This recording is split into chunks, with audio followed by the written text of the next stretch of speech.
Dagsnytt klokken 12. Politiet i Stavanger pågrep i går kveld 4 mennesker mistenkt for å drive med ulovlige radiosendinger. Sendingene, som pågikk i hele går, forstyrret blant annet instrumentene på skolen.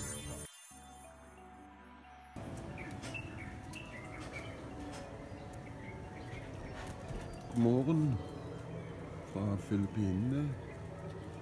Klokka litt over 6. Sola er kommet opp. Har med en lille baby bak der. Ingen skyer på himmelen.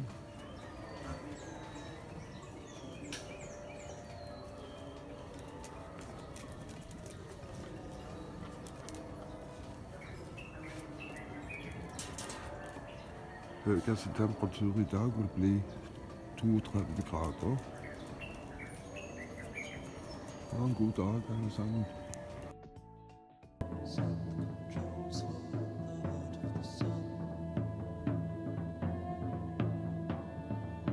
Ja, jeg får vel begynne med å si god morgen da, Skal vel ikke starte negativt. Men her jeg nå står i mørket, på å si midt på natten, alt for tidlig på morgenen, så kan jeg ikke engang avgjøre hva musikk jeg skal bruke på dette her, om det skal være Grieg eller Pink Floyd, morgenstemning eller Obscured by Clouds. Det er helt umulig å se. Jeg ser noen stjerner, så vi kan jo være optimistiske, men vi vet først om noen timer, når været fra San Miguel og sånt kommer, for det er mange timer til. Så vi får bare stå her og vente på at vi skal få vær fra San Miguel. Som sagt, mange timer til.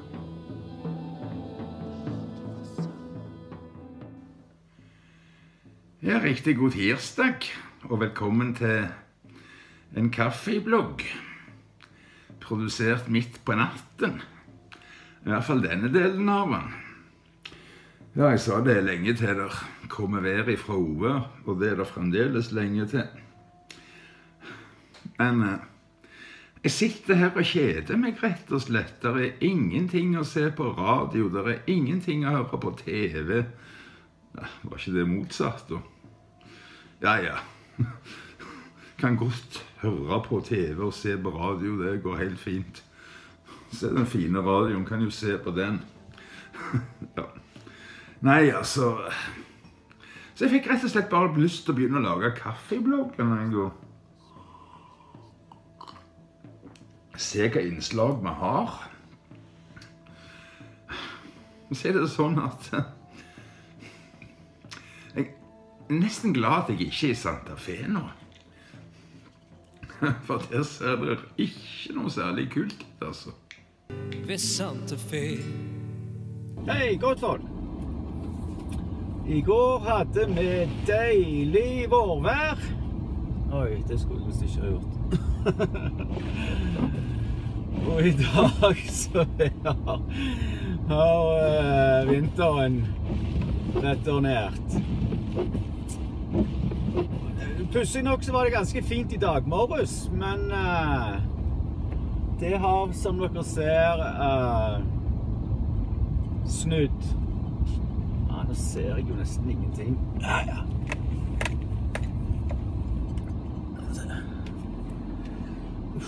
Herregud, altså. Jeg så hadde jo bare sikker på at i dag var det bare ut og jobbe i hagen og kose seg i vårsolen. Men den gang ei. Dette her er jo mye verre enn det har vært på en god stund. Men se, jeg vet hvor jeg skal, det er bare det at jeg vet ikke hvor det er henne. Så her er det bare å bruke tålmodigheten. Jeg ser jo nesten ingenting heller, men se, kanskje her. Så ja da.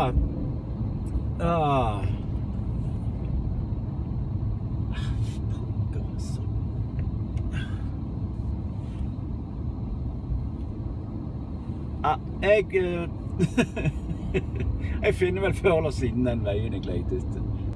her kanskje. 109, jeg trodde det var på 105, men dette ser jo kjent ut, ok.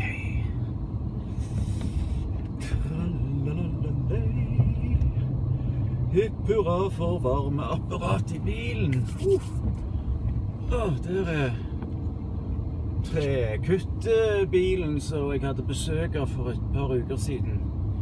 Nei, stå på gutter. Ok.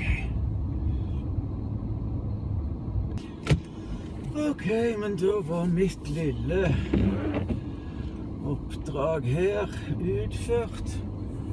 Jeg tror faktisk talt bare det er å ta seg en rask tur bort i butikken og få handlet inn litt matvarer og kanskje et par øl.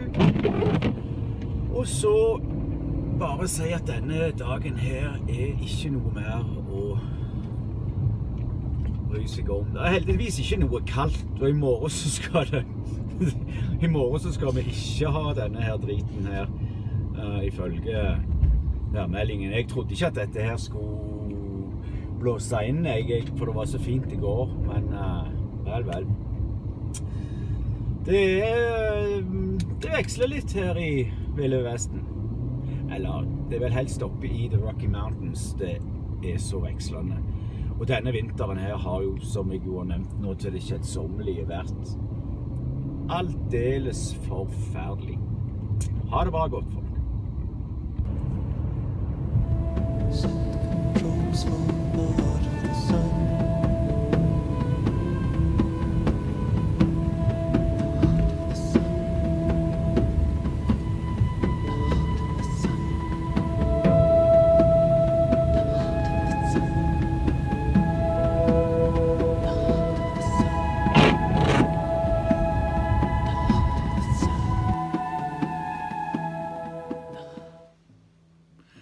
Nei, det får prøve å styre litt mot solen. Set your controls for the harder the sun.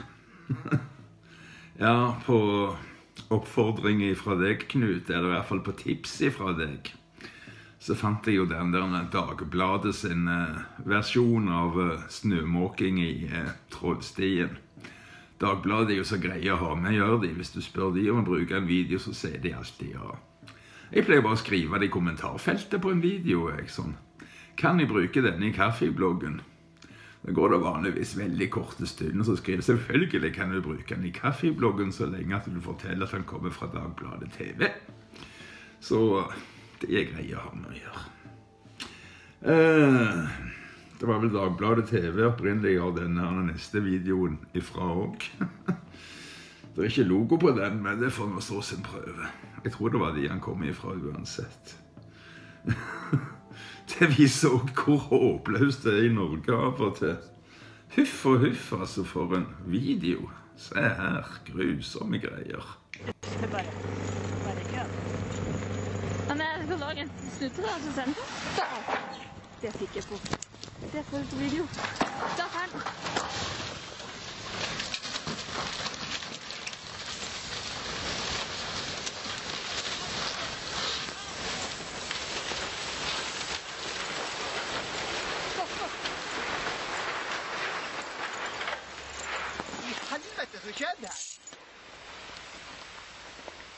I helvete, jorden her!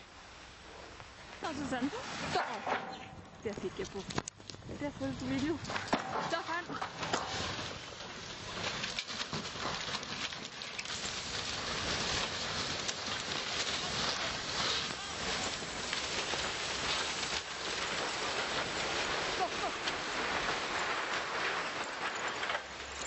I helvete, så skjedde her!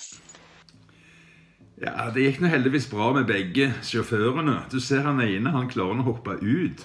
Og ser du det? Han er så proff at han lukker bildøren etter seg når han hopper ut av bilen.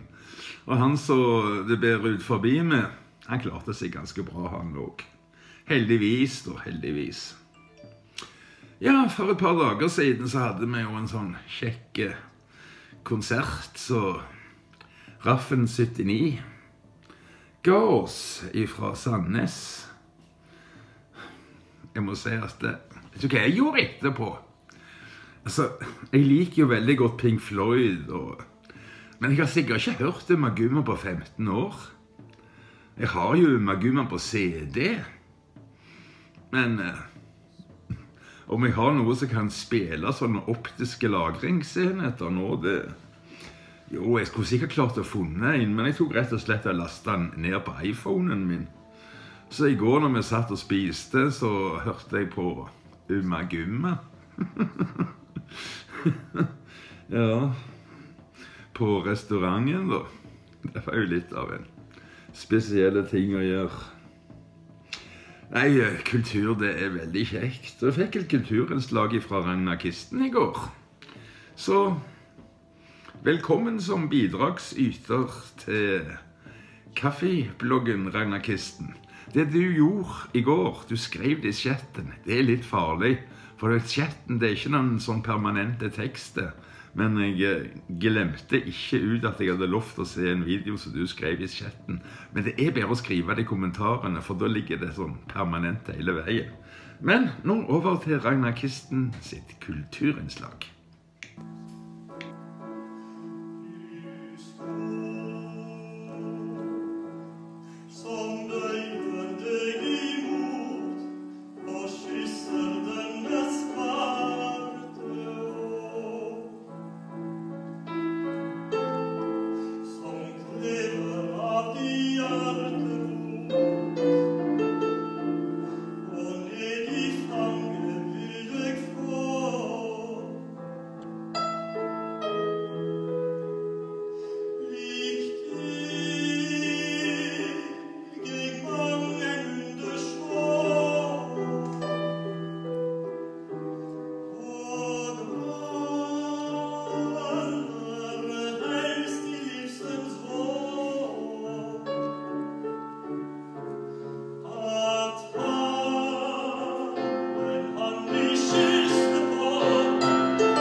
Ja, kjekt det. Stå på og send innslag fra hele verden til Kaffebloggen, så skal vi ta dem med. Ja, som vi alltid har gjort fra Terje. Det vel det 5. videoen den du sender i dag. Det tror jeg en sånn automatisk genererte video, men det går an å bruke, det ikke noe feil på de. Nei, så Terje i Kolding har ordet. Eller har han det? Jeg tror bare det musikk, men da kommer i hvert fall videoen hans.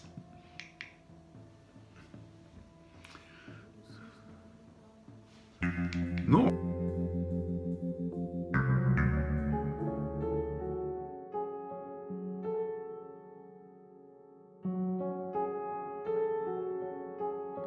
Hello, darkness, my old friend. I've come to talk with you again, because a vision softly creeping left its seeds while I was sleeping, and the vision that was planted in my brain still remains within the sound of silence. In restless dreams I walked alone, narrow streets of cobblestone, stone. Neath the halo of a street lamp, I turned my collar to the cold and damp. When my eyes were stabbed by the flash of a neon light that split the night and touched the sound of silence. And in the naked light I saw 10,000 people maybe.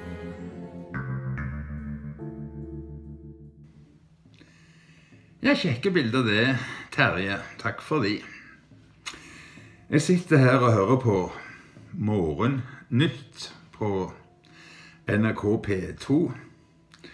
Og de har ikke engang kommet til Politisk kvarter, for det har ikke begynt ennå så tidlig på morgenen er det. Men de har allerede klart å gjøre meg hissige. Det er helt utrolig, altså. Det skal vist være omkamper på absolutt alt her i verden. Har ikke Norge for veldig kort tid siden sagt veldig klart ifra, altså vi norske innbyggere, vi som bor i Norge, har ikke vi sagt så tydelig klart ifra at vi ikke vil arrangere OL? Vi vil ikke bruke pengene våre, skattepengene våre, på noe så unyttig som arrangere et OL. Det har vi sagt så klart ifra om. Og nå begynner de å mase igjen om å arrangere OL i Norge. Vi vil ikke ha OL i Norge. Vi har bestemt det. Vi hadde folkeavstemning om det. Vi var enige om at vi ikke skulle ha OL i Norge. Men denne sportsidioten, de gir seg ikke, altså. De står der og peser på og prøver å presse gjennom et OL igjen. Omkamp på absolutt alt. Men politikere, vet du, de er jo ikke til å stole på, altså, ikke sant? Du vet, vi er nervøse hele veien med, altså. Sånn som han der en slagsmålfyren der går rundt og... Altså, hvis EØS-avtalen ryker, så er jeg død, er du klar over det? Altså, jeg får ikke noe helsebehandling i Norge. Jeg har prøvd det norske helsesystemet, og det suger. Jeg er nødt for å få benytte meg av det spanske helsesystemet. Dessuten så tåler ikke jeg klima i Norge. Og han der Vedum-fyren, altså, han tenker jo bare egoisme. Altså, jeg mener det at vi må ta og sentralisere landet. Vi må flytte folk fra bygdene og inn i byene, så det ikke blir behov for så mye bilkjøring. Det er best for miljøet. Legg ned jordbruket, for kyrene bare produserer CO2 uansett. Legg ned Senterpartiet, få vekk den dritten. Var ikke det seriøst? Skal ikke alltid være helt seriøse. Ja. Altså, han der Trygve Slagsmål Vedum, altså, han virkelig provoserer meg, jeg må si det. Og så det at de vil ha OL. Enda en gang skal de prøve å få OL i Norge. Vi sa nei. Vi sa nei. Vi vil ikke ha OL i Norge.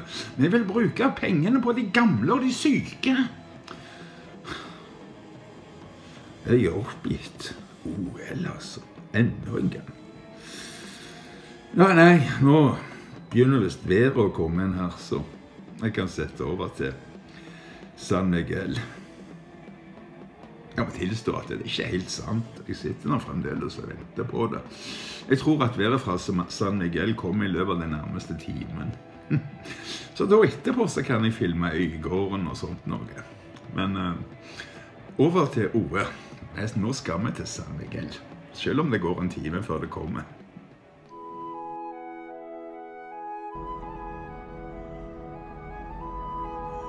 Jeg tror ikke vi bruker Obscured by Clouds i dag. Vi bruker vel gjerne Grieg.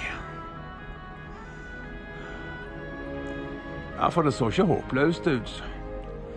Der, folk sykler på jobben. Det faktisk ikke så voldsomt kaldt heller. Så jeg står her i morgenkåpe med... Den går nå bare til knærne, så jeg har nå leggene helt bare, og det faktisk ikke så... Jeg fryser faktisk ikke, altså, for å si det sånn. Så... Nei, det blir Grieg. Det blir Grieg. Morgenstemning av Grieg. Og så kan vi se på San Miguel de Salinas.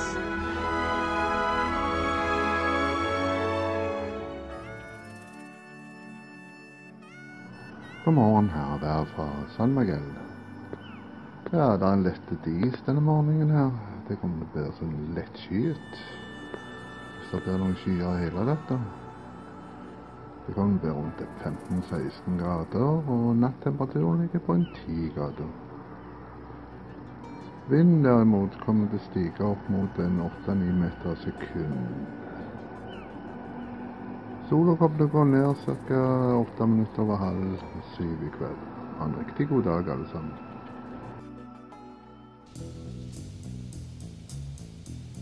Vet du, Ove, da får vi faktisk bedre i Merida enn i San Miguel i dag. Vi får cirka samme temperaturen, det skal være skyfritt, og så skal det være blikkstille. Til og med på Lindesnes er det jo mer vindstille enn det du skal ha hos deg i dag. Utrolig så mye det blåste der nede hos dere, altså.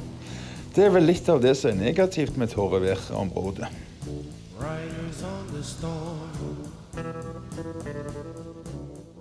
Stavanger, the most beautiful city.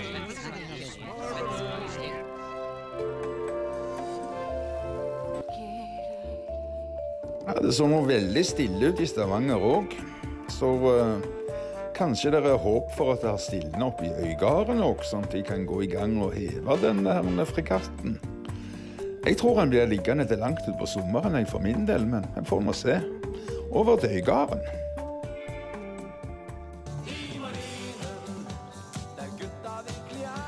Ja, det er noe stillere i Øygarden da, men kranen har ennå ikke kommet på plass. Den ligger der, og ja, de betaler jo litt leie for den og sånt. Vet du hva denne her redningsaksjonen koster i minuttet?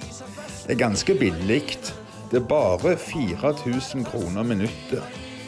Så det vil da si at til nå har det kostet ca. 0,5 milliard. 4.000 kroner minuttet. Det er billigt.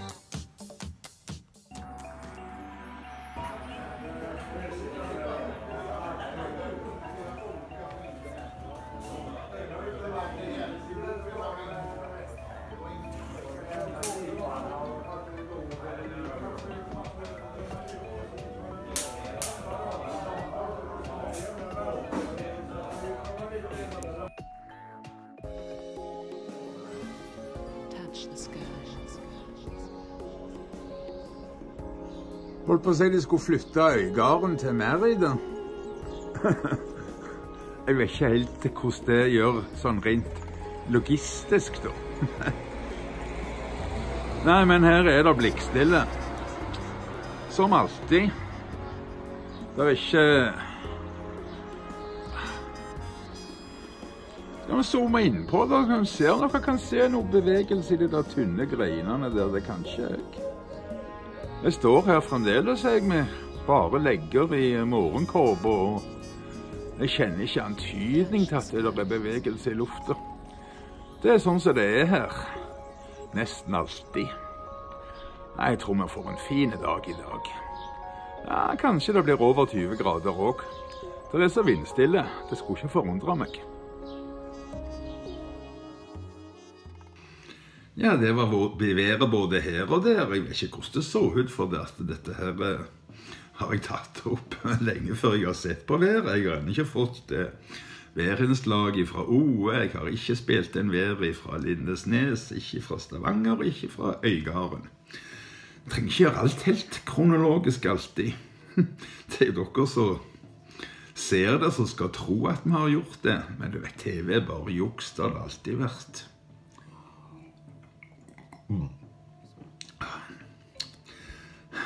Vet du, vi skal se en dokumentar i dag. Jeg sa i Kaffebloggen her på, var det lørdag? at det skulle bli lenge til vi viste en lang dokumentar i Kaffebloggen. Men vi har jo en beslutning bare inntil vi tar en annen. Jeg fikk en sånn, skal vi si, en veldig hyggelig melding her på Facebook. Så jeg bare kan klare å få opp den da, skal vi se, få den opp. Fra Jan Roar Hansen. Han sier takk til Are Helgeland som penset meg inn på denne videoen. Det beste eksempelet på hvor kriminelle våre politikere, politi og justisvesen og deres ledtog med den superkriminelle farmaceutiske mafiaen. Vent, jeg må få litt større bokstaver, jeg klarer nesten ikke lese dette. Så, jeg har ikke så gode briller, nå har jeg fått forstørre det. Jeg begynner med en. Det beste eksempelet på hvor kriminelle våre politikere, politi og justisvesen deres ledtog med den superkriminelle farmaceutiske mafiaen. Hvor mange liv har opprettholdelsen av dette mafiasystemet kostet? Hvor mange har blitt medisinert i hjel av våre myndigheter? Ja, hvem vet? En ting vet jeg i alle fall, og det at naturmedisinen som kurerer det meste aldri vil bli lovlig. Med mindre medisinmafiaen får eierskapet. For slik vårt land. Med svik skal landet bygges. Og for de som har lest litt, så vet de jo at den eneste grunnen til dette ble ulovlig, det var at spritpolitiet i USA plutselig sto uten arbeid, da sprit ble lovlig igjen etter forbudstiden. Så da fant de på at denne naturmedisinen skulle være ulovlig, og bygde opp et svært apparat rundt dette. Det det dreier seg om. Det å holde seg selv og sine kompanjonger med arbeid og penger. Ja. Jeg har sagt det før om herr Jenslinger og hvordan han rett og slett skrev loven om forbud mot marihuana rett og slett for ikke å bli arbeidsledige. Det helt sinnssykt. Det helt for jævla sinnssykt, altså. Det så faen, altså. Nei, jeg må bare si nå forsvant hele artikkelen her for meg. Tusen takk til Jan Roar Hansen. Og altså, det greit nok at jeg gjerne penser deg inn på videoen, men den videoen du har lagt med der, Healing Cancer with Cannabis, det Rick Simpson story. Det jo en film som aldri har kommet ut det. Den filmen har gått og ventet på i årevis. Han kommer aldri ut. Men du har klart å finne en veldig, veldig liten YouTuber. Han har mindre enn 1000 abonnenter. 796 var det vel. Bare. Og han har den arbeidskopien. Der ligger det en forferdelig irriterende tidskode gjennom hele filmen. Den har jeg lagt Kaffebloggen-logo på. Her også ligger det en tidskode av og til. Jeg kan liksom ikke blakke ut den også. Prøv å se vekk fra tidskodene. Prøv å virkelig sette dere inn. Sett dere ned og høre på dette. Altså, de som har lagt filmen, de gikk konk før de var ferdige. Så de fikk aldri gjort den ferdige. Men jeg er i hvert fall veldig glad for at han her YouTuberen som jeg dessverre ikke har navnet på, men det kommer nå helt i starten av videoen da. Jeg har det ikke foran meg akkurat nå, at han har lagt ut denne arbeidskopien. Så tusen takk for det. Og der skal vist nok forelegge en arbeidskopi av en annen film også, som jeg er på jakt etter. Så her kommer nå altså Healing Cancer with Cannabis, The Rick Simpson story. Men det er ikke Run from the Cure, det er en helt annen versjon, som dessverre aldri ble helt ferdig. Den er 90 minutter lang. God fornøyelse.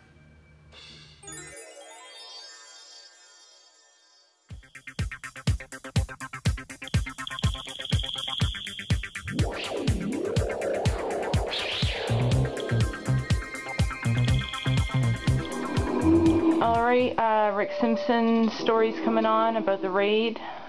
Next, it's supposed to be on. In New Brunswick this morning. Well, the medical marijuana debate is igniting across North America, and believe it or not, one of the key battlegrounds is in the tiny community of McCann, Nova Scotia. A man there has been giving away a marijuana extract. Local residents and some others around the world believe it's a cure for cancer and many other diseases. But now, Rick Simpson is hiding out in Amsterdam, fearing if he returns home, he will be arrested on the spot. Here's Global's Devin Stevens. And if I go back to Canada, they'll charge me, and they'll put me in jail. It all surrounds this thick black hemp oil. Rick Simpson has been making it from marijuana buds for years. But while in Amsterdam last week, RCMP raided his property. And I know they won't give me bail, because I'm like a 3-time loser. And if I go to jail with no bail and no medicine, it'll probably kill me. Right. So I'm not willing to commit suicide for Mr. Harper.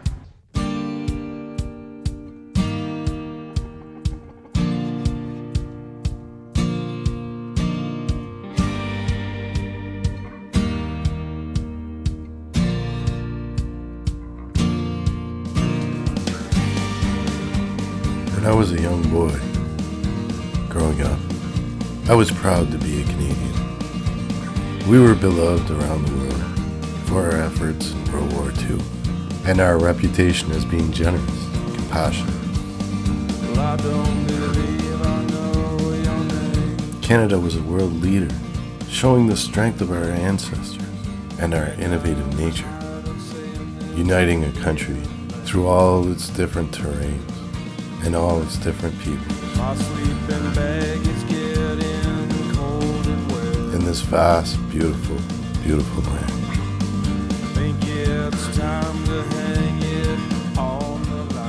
But was it all an illusion?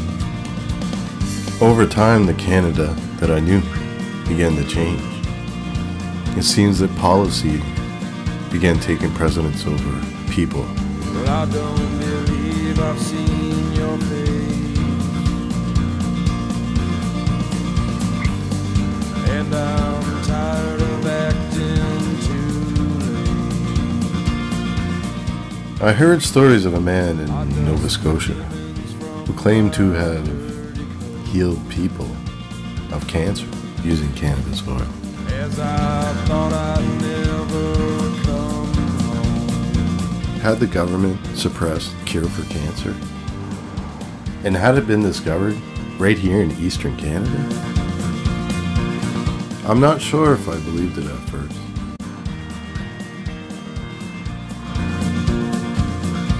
Coming up to Rick Simpson's house. Rick's been gone for quite a while. It's a great thing that he's back and we get a chance to talk to him here. It's always a hard driveway to Kid. And you'd almost drive right by it, never know it. I remember when this driveway used to be just full of cars every time I come.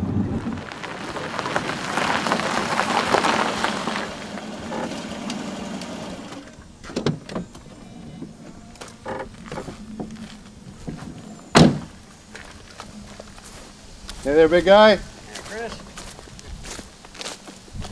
Back to the home of the cure, did you? Yeah. Happy to be home? So-so. Right Just so-so. Right I'll be leaving again in another day or two, so. Yeah.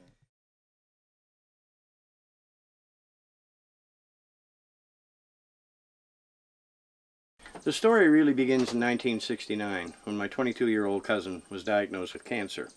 They did an operation, and then afterwards, I believe they gave him chemo.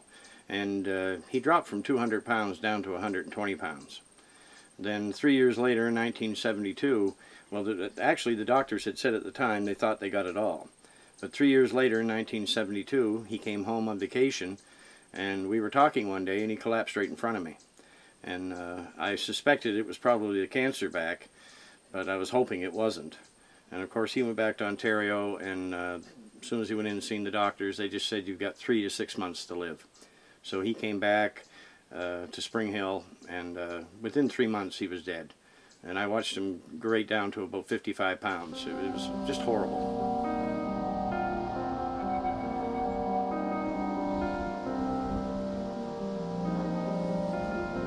My cousin was more like a brother to me. We grew up together in the country. We knew each other intimately. So it really affected me quite badly.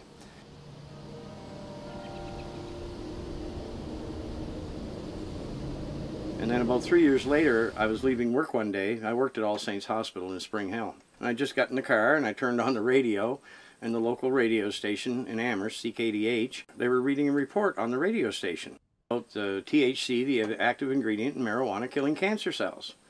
And of course the announcer was laughing like a fool when he was making these statements. So I didn't know whether to take it seriously or not. But, you know, time went on and I never heard nothing more about THC killing cancer cells or anything, so I thought it was just some type of hoax. In 1997, I had a severe head injury at work. I wound up with what they call post-concussion syndrome. My head rings 24 hours a day, and that in turn that brings your blood pressure up. I had a lot of balance issues from the injury and things like that. So, I mean, I went through the medical system. I took their pills for 5 years. I took every chemical they threw at me. But they did nothing but make me worse. And then in 1998, about a year after I was injured, I seen an episode of The Nature of Things with Dr. David Suzuki called Reefer Madness 2. And it showed all these people on there smoking pot for their medical problems, and they were being helped. I was, you know, quite desperate, so I went out and I got some pot from friends nearby, and I smoked it, and it did more for me than anything the doctors were giving me. So I went back to the doctors. Every doctor I seen, I asked them for prescriptions for hemp, but not one doctor would give me a prescription. Then in 1999, I was in my doctor's office, and when I was talking to him, of course I was always asking for a prescription, and again he refused me. But I asked the doctor that day when I was in there, I said, you know, what would you think if I, as opposed to smoking the plant material, what would you think if I made the essential oil of the plant and ingested it? And the doctor said that that would be a much more medicinal way to use the substance, but he still wouldn't give me a prescription. Now this is all grown in now. You can see up here, this was all plants. Then in 2001, they called me into his office. They told me that they had given me everything that they had to offer, and nothing was helping me, so I was on my own. And again, I asked the doctor for a prescription for hemp. Again, I was refused. And I mean, the doctor knew that this was the only thing that was helping me. And he also knew that if I was caught with hemp, that I would be charged as a criminal, because he didn't give me a prescription. So, you know, I was kind of left between the devil and the deep blue sea. I mean, what am I supposed to do? I think it pretty well has to break open this year, because there's so much happening, you know, in all these other countries. There's nothing going to happen here unless it's forced. Now, I didn't know anything about what the oil would do. I was very afraid of this substance in the beginning. You know, I mean, I knew smoking pot wasn't harmful, but this oil is really it's a concentrate, you know, and it's a very powerful concentrate. I, you know, started taking the oil on a steady basis, and I started getting more sleep. See, like with the condition I have, the ringing in the head 24 hours, it stops you from sleeping. And all the pills they gave me, they never gave me one pill that would put me to sleep. So the oil really was working miracles for me in that way. And what happened, I started losing all this weight. And it was scary in the beginning, because I thought, you know, like it was hurting me. But my weight dropped from about 185, 190 down to 160, and then it just leveled off. And my arthritis in my knees, that disappeared. Like in 2002, I went to see the doctor about the skin cancer I had. I had 3 areas. I had one here in my cheek, and one on my chest, and one right there by my eye. And I had these things since the 1990s, and I always suspected that they were probably skin cancer. So when the doctor looked at them, and he told me, he said, I can't be sure until I get the pathology report back. But he said it does look like skin cancer. And they were really concerned with that one next to my eye. So, you know, because the proximity to the eye could cause a lot of problems. So they scheduled me to go in and have that one removed first, and then I was to go in at a later date and have the other 2 removed. So I went in, I think it was around the end of January 2003, and they operated right here on the eye. And it was about a week after the operation. I was sitting home, and I got this magnified mirror, and I was looking at, you know, where they had done the operation. And of course, it was infected. I was sitting there looking at the area where they had operated, and that's when that report I'd heard on the radio popped back into my head about THC, you know, killing cancer cells. And I'd heard that back in the 70s. Well, by that time, I'd been taking the oil for about a year, you know, and it helped me in many ways. Like my thinking processes had cleared up. You know, I was pretty well back to normal. But I really didn't think, you know, where I'd been taking the oil for so long, I thought, well, if THC killed cancer, well, why didn't it cure my cancer? Well, you know, why do I still have this? And I hate to say it, but I almost didn't do it. I almost didn't apply the oil. I thought, you know, if the medical system, if there was a cure for cancer, surely the medical system would be using it. That was my assumption at the time. I had the oil right there anyway because I was ingesting it to help me sleep. So I just took a little bit of oil and I put a little bit on bandages, 2 bandages, and I put one on the cheek and one on my chest. I never felt a thing. You know, before that I was getting these sensations like I had splinters in my face. And as soon as I put the oil on, that sensation went away. But there was no feeling that anything was happening. So 4 days later, I left the bandages in place for 4 days. And then I went down to the bathroom, and when I took the bandages off, I was just shocked because it was all healed. It was just pink skin on both places. And of course, then I started telling my friends, you know, like I cured my cancer with marijuana or oil made from the cannabis hemp plant. And people just laughed at me, you know, like, you're crazy.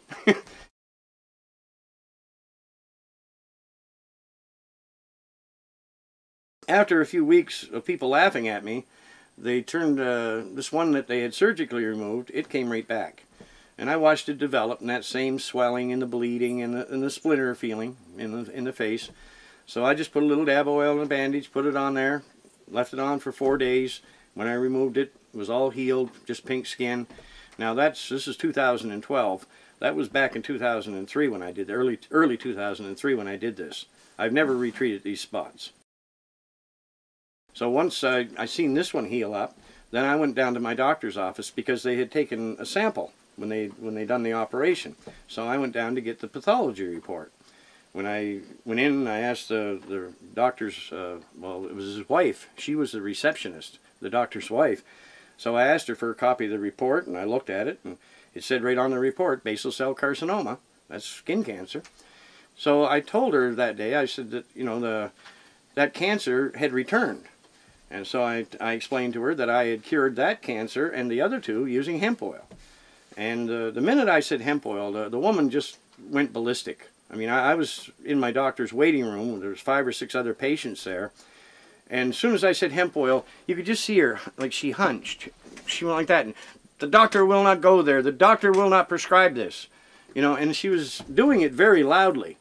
And matter of fact, for a little while there, I thought the woman was some kind of a nutcase. So I got in my truck that day, and on the way home, it was a really strange feeling, trying to figure, you know, what are these people doing? I mean, if I was a doctor and a patient of mine came in and said that they had cured their cancer, I would be interested in it. But this doctor and his wife had no interest in it, so it smelled kind of fishy to me. So I didn't really know what to do at that point. You know, I had no choice. I had to stay on the oil because it's the only medication that worked for me. And right after I visited my doctor's office, I went down and seen my mother, and she had weeping psoriasis on her foot and lower leg.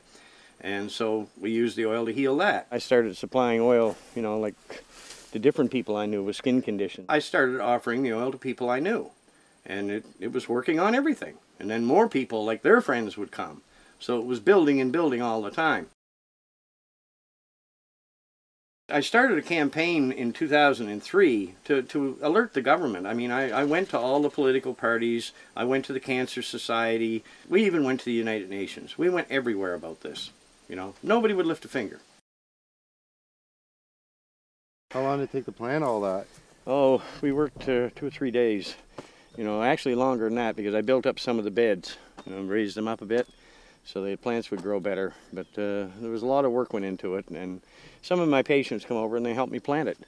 So I didn't do it just alone, but it was quite an effort, more like a community effort than anything else. Right. Wow, that's pretty incredible. Well, when the patients seen what the medicine would do, they backed it. In 2005, I came in contact with Rick Dwyer over here at the Legion in Macan. I had treated a lady with cancer, and she had told Rick about, you know, how she was cancer-free and what had cured her. So Rick Dwyer wanted to meet me, so when I went over, Rick and we had a good talk, and then he went with me, because at that time I was actually treating people in their homes. So when Rick Dwyer seen what the oil was doing himself, and he knew some of the patients also, so when Rick seen it himself, we decided that, that the Legion should do something about this. So Rick got in touch with George Coyne at Maritime Command in Halifax, and he told them about this. As a matter of fact, he contacted them, I believe, 3 times, to do something about this. Because all the membership of the Branch 134 over here in Macan, they were behind this. Even the executive, they had put a letter out in the paper that, we wanted to do an honest and open review of this medicine. And we invited the police, the doctors, the Cumberland Health Authority, all of them, come to the meeting. And I was going to bring patients. But that, of course, that never happened. You have to watch yourself because some of this is built up here and there from where I was planting. So how long, it's been almost 2 years, since you've been here? 2009 was the last crop that was, there was only about 150 plants in 2009 in the backyard. Once I put 250 in, but I had to take out the males, so that only left about 150. Right. And before that, like I said, 2006 there was 1,100, 2005 there was 1,600, and then in 2003 I had, I think it was about 135 down by the river, down off my land, but it was down by the river. And that's the year they did the first raid. I never hid anything. I openly stated right in the video that we shot in 2005 that I was going to grow the plants right in my backyard. I made no secret of it, and I told everyone what it was for. It was for medicinal use for whoever needed it. I put 1,620 plants in my backyard in 2005. I sent the RCMP a videotape. I took the videotape in. As a matter of fact, Rick Dwyer came with me and videoed me giving it to the RCMP because I didn't want them saying that they never received it. And I also gave them some paperwork asking that local politicians be charged with criminal negligence causing death.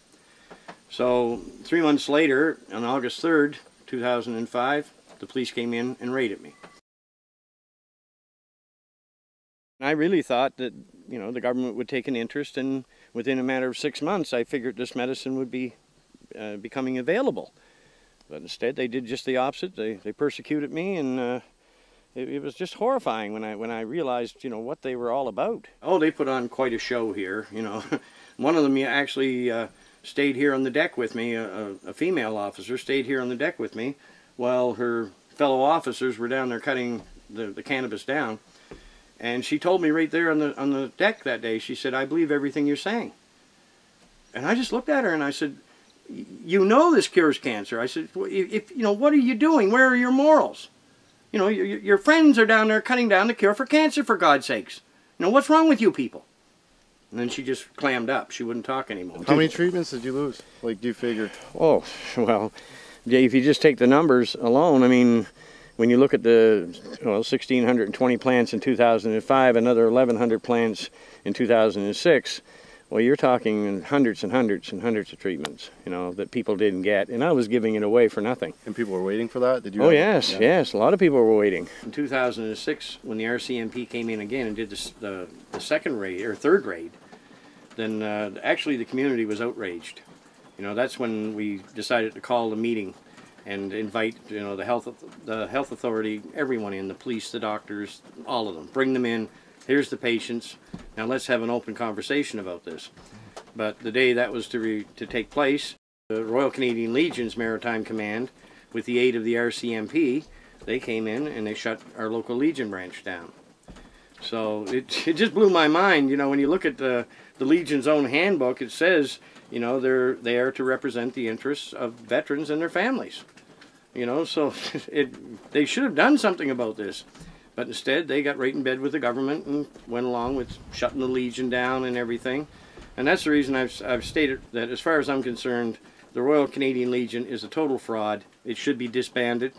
And the same goes for the Royal Canadian Mounted Police, because there's only one word for them, and that's pathetic. I know we need police, but we need policemen that you can respect. I have no respect for these people. Anybody that's out there rating medicinal users and taking their medicine, how can you respect them? In McCann, Nova Scotia, this oil is gaining a reputation as a miracle drug.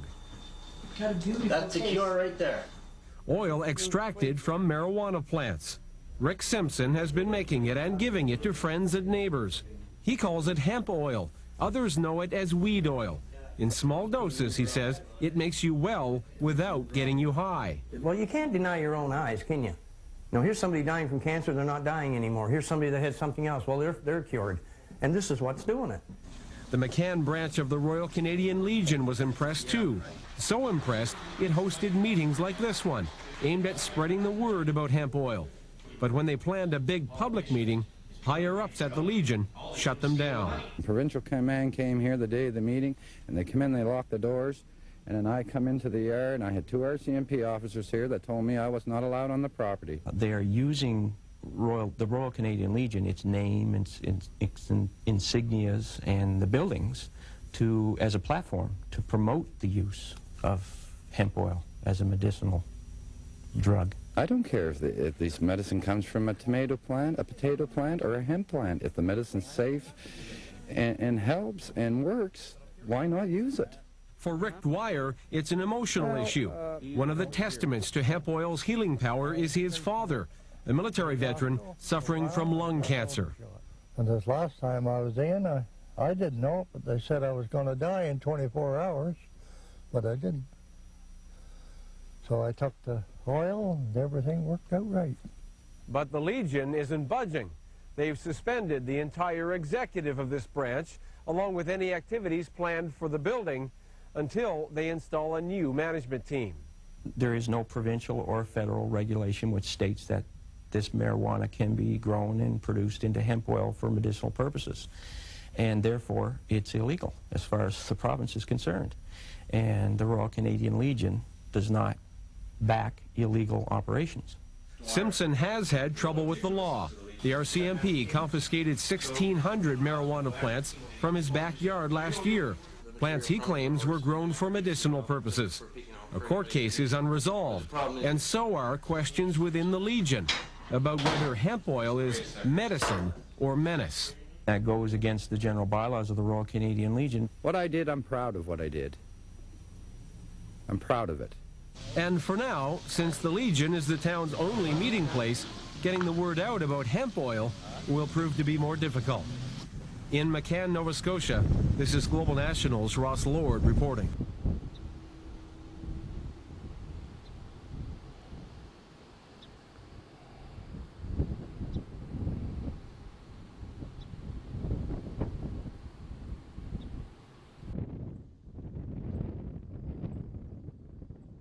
This was all covered in war stuff, pictures of our veterans and everything, and in here was his office.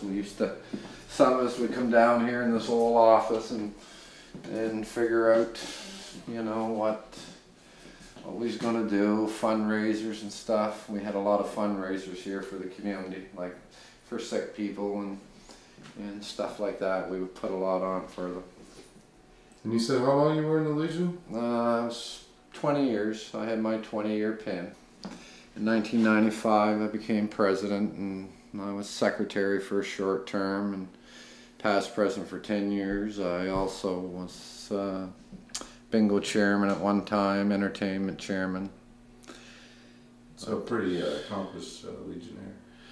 Well, yeah, I'm very proud to be one at that time, because we really did a lot here at this Legion to help the community, and we accomplished a lot of things here. I like what you said there about being the government watchdog, because this is where it was really put to the test, and that's where it failed. Is that what I heard? Yeah, well, we are the government watchdog. The Royal Canadian Legion is here to protect everything that these soldiers fought and died for and continue to do today. And that's our Charter of Rights and our Constitution, our freedom of speech, and our right to question our government, and to actually call them in and say, hey, you know, what's going on here? Like, you know, we got a problem here. Us Royal Canadian Legion members here want to know why why that you people haven't answered Mr. Simpson back. Like, what? I mean, why does this ever have to come to the Legion? Like, why did this have to come to us? You know, this man had discovered something. There can be no question about that now. We want to know why you fellas haven't checked this out. Something this important, you know. I mean, people's health, you know. Mm-hmm. And I mean, you'd have to be a complete imbecile to think that that this man, if he's some kind of criminal, or what to try to make him out to be, would be going all over Cumberland County, contacting politicians and contacting medical people and everything across the country. He didn't hide anything, and this is what amazed me at first when he first came to us, and I looked at the amount of people that he had contacted in the country. I thought, wow, you know, these people, not one of them, I mean, he wrote letters, they answered them back, but nobody ever came to check out to see if there was any validity to what he was saying. But when he came here, you know, I was talking to the executive, and I said, you know, this guy's discovered something, I can tell you that, because I talked to a number of his patients, and he's showing me like the Guzman studies and the Virginia studies and all these other studies. And so, I mean, I think basically what they were all thinking at that time is he had a grade 9 education, because I know I thought of that at the time. I said, well, how do you know all this stuff? Like, you know, you're not a doctor. And he said he had cancer, you know, on his here and over here and there. And who am I to say he wasn't telling? He had his pathology reports that said he had basal cell carcinoma. Mr. Cecil Hoyk was the same way, and others. So he come here, told us basically what he was going through, and basically his father was a veteran, and I felt an obligation, and so did the rest of us here at the time. But then you turn around and you say, hey, you know, we have a right to send these people a letter and ask them to come in. Let's check this out. Let's see if there's anything to this. But then events seemed to get out of hand. Like, you know, he was trying to keep this thing, you know, in hand here by corresponding and you know, being as polite as we could. But it come to the point where it started to get frustrating. And so I just kind of said to the executive there, you know, like, come on now, guys, for God's sakes, you know, if this is all true, which it appears to be, you know, how many Canadians are, you know, suffering here with these problems? That you can, it amazed me. Is like I said to my family doctor, I said, look, I'm no doctor, but I'm not blind. I can see cancer on somebody's face disappearing. You don't have to be a doctor to see that and say, hey, was it this oil that cured that up? And then he put the oil on somebody else's cancer and it would do the same? Well, you gotta start thinking, well, it was either that oil that cured it up, or this man's got some kind of godlike powers that heal these people up. You know, and basically I said, no, it's the oil. It's the oil doing this.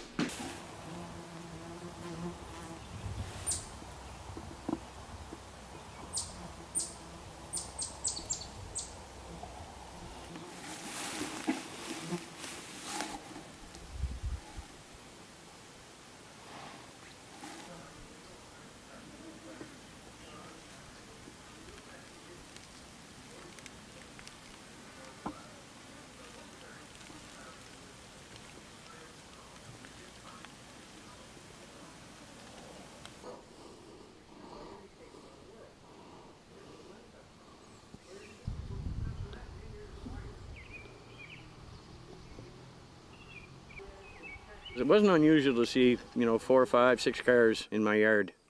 That was quite normal for around here.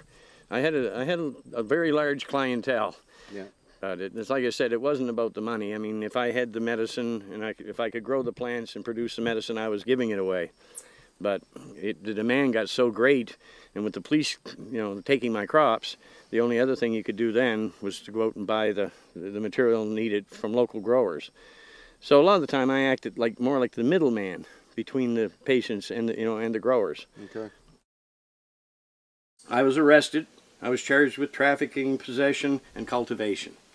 But, I mean, well, I had to cultivate the medicine, or the plants to make the medicine, and to give it to people, I had to possess the medicine. And as for trafficking, well, if you look at the dictionary definition of trafficking, it says the exchange of goods for monetary gain.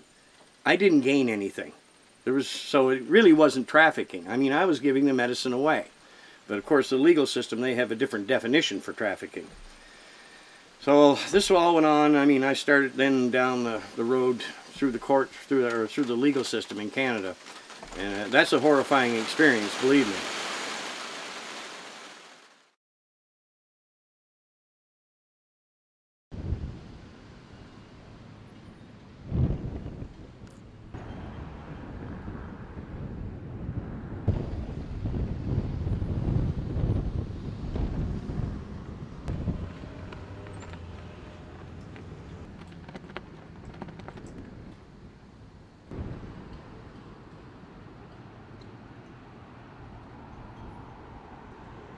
The first time I went to court was in the fall of 2005, and it was suggested then that I mount a charter challenge.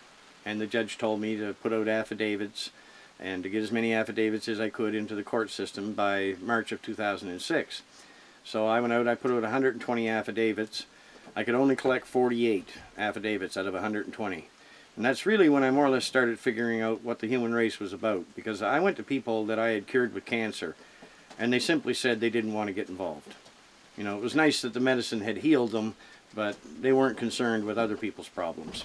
So that's half of what's wrong with the human race, this self-centered way of thinking. The judge had told me that I would have a decision in April of 2006. Well, then when I called my lawyer up, who was representing me during the charter challenge, he said that the Crown hadn't had time to get their case put together. Like, they'd had 6 months, and but the Crown didn't have time. So they had to put this off until a later date, is what I was told. And then about 2 weeks later, around the end of April or early May 2006, my lawyer called, and he told me that the Crown wanted to offer me a deal. He said if I was willing to drop the charter challenge and go back into the regular court system and plead guilty to cultivation, that they would guarantee me an absolute discharge, which means that I could have walked away. But I told the lawyer, I said, you know, I said, you people want this to continue. You know, you're all making a fortune off these marijuana cases, and you don't want the money to go away. You know, so it's just a charade. You know, and the way I looked at it, you know, well, these lawyers, I mean, that are doing this, they're a pack of criminals. Plain and simple. People are dying and suffering, and these people are, well, the lawyers and the doctors and the politicians, that's the reason why.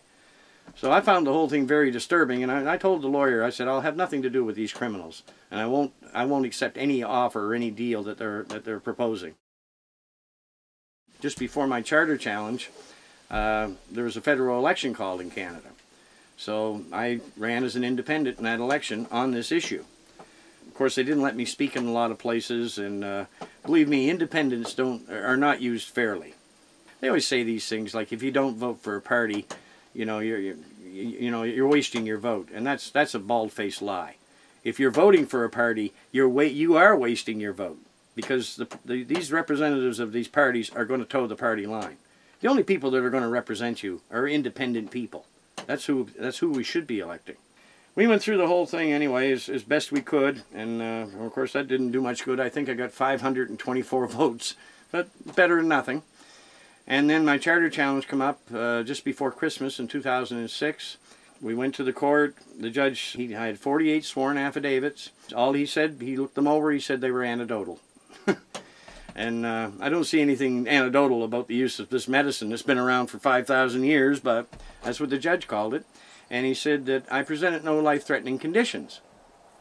Well, apparently this judge doesn't know that there's a good number of people die from skin cancer every year or every day in Canada.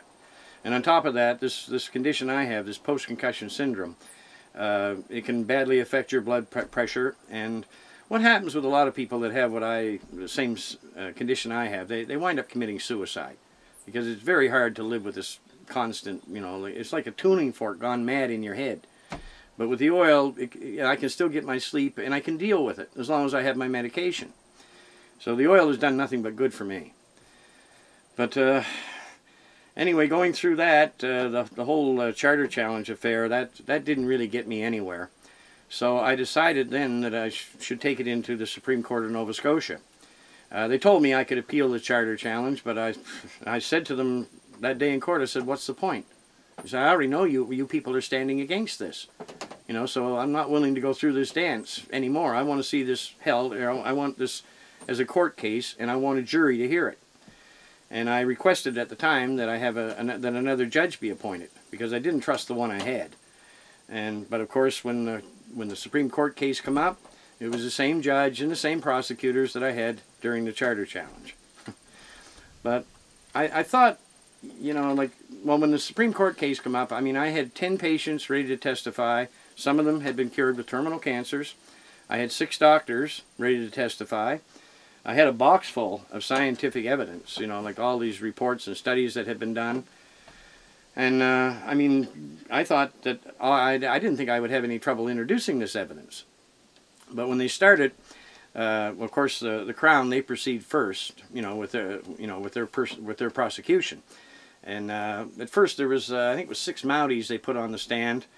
And, of course, they all told the world about their brave exploits in my backyard, which was a bunch of nonsense. But on the cross-examination, when I cross-examined them, I would hold up the Spring Hill record from 2004, a year before I was ever charged. I'd had a full-page article done by the Spring Hill Record detailing all my activities. So I wasn't hiding anything.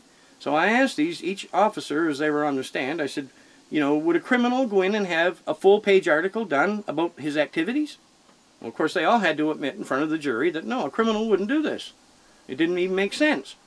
And then I asked them about the evidence that I had supplied in May of 2005.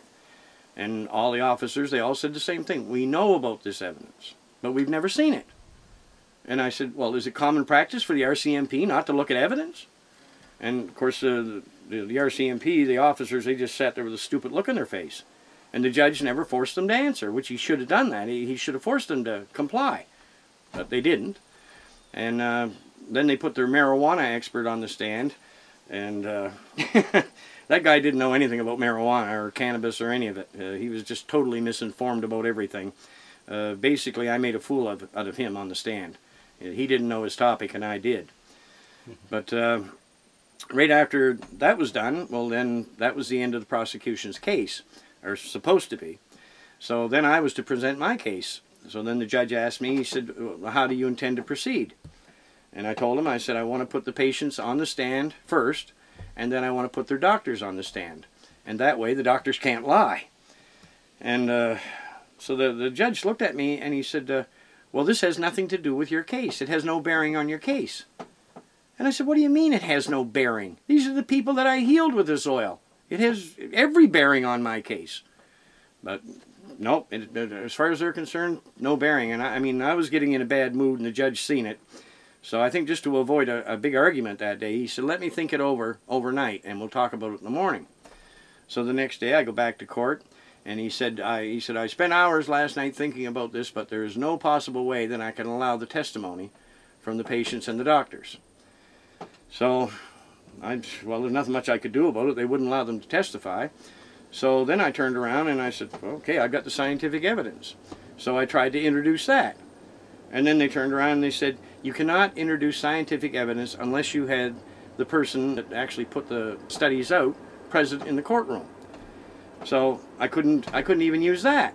So in the end, the only thing I could do was really to testify on my own behalf, which I did. And I was on the stand for probably about 2 hours. And I explained the whole thing out to the jury, exactly what's been going on here. And actually, there was even people on that jury. I had treated relatives of people on that jury for nothing and cured them. So, I mean, we all thought that we had won the case. The prosecution wasn't presenting anything, you know, that was damning. So they turned around and after I was done on the stand, then all of a sudden the prosecution stands up and they said, we need some testimony from the Marijuana Access Program. Well, I'd gone through all of this nonsense before. During the Charter Challenge, they had people there from the Access program. And I knew this didn't make sense. You know, why would they need these people in there? But, so that put the case off over the weekend, and it was the following Monday before this person from Ontario could come down and appear in court. And of course, it really had no bearing on my case. I couldn't understand why they did it. To me, it was like some kind of stalling tactic, but I couldn't figure out what was taking place. So after they had testified, then we made our closing arguments, and then the jury left the courtroom.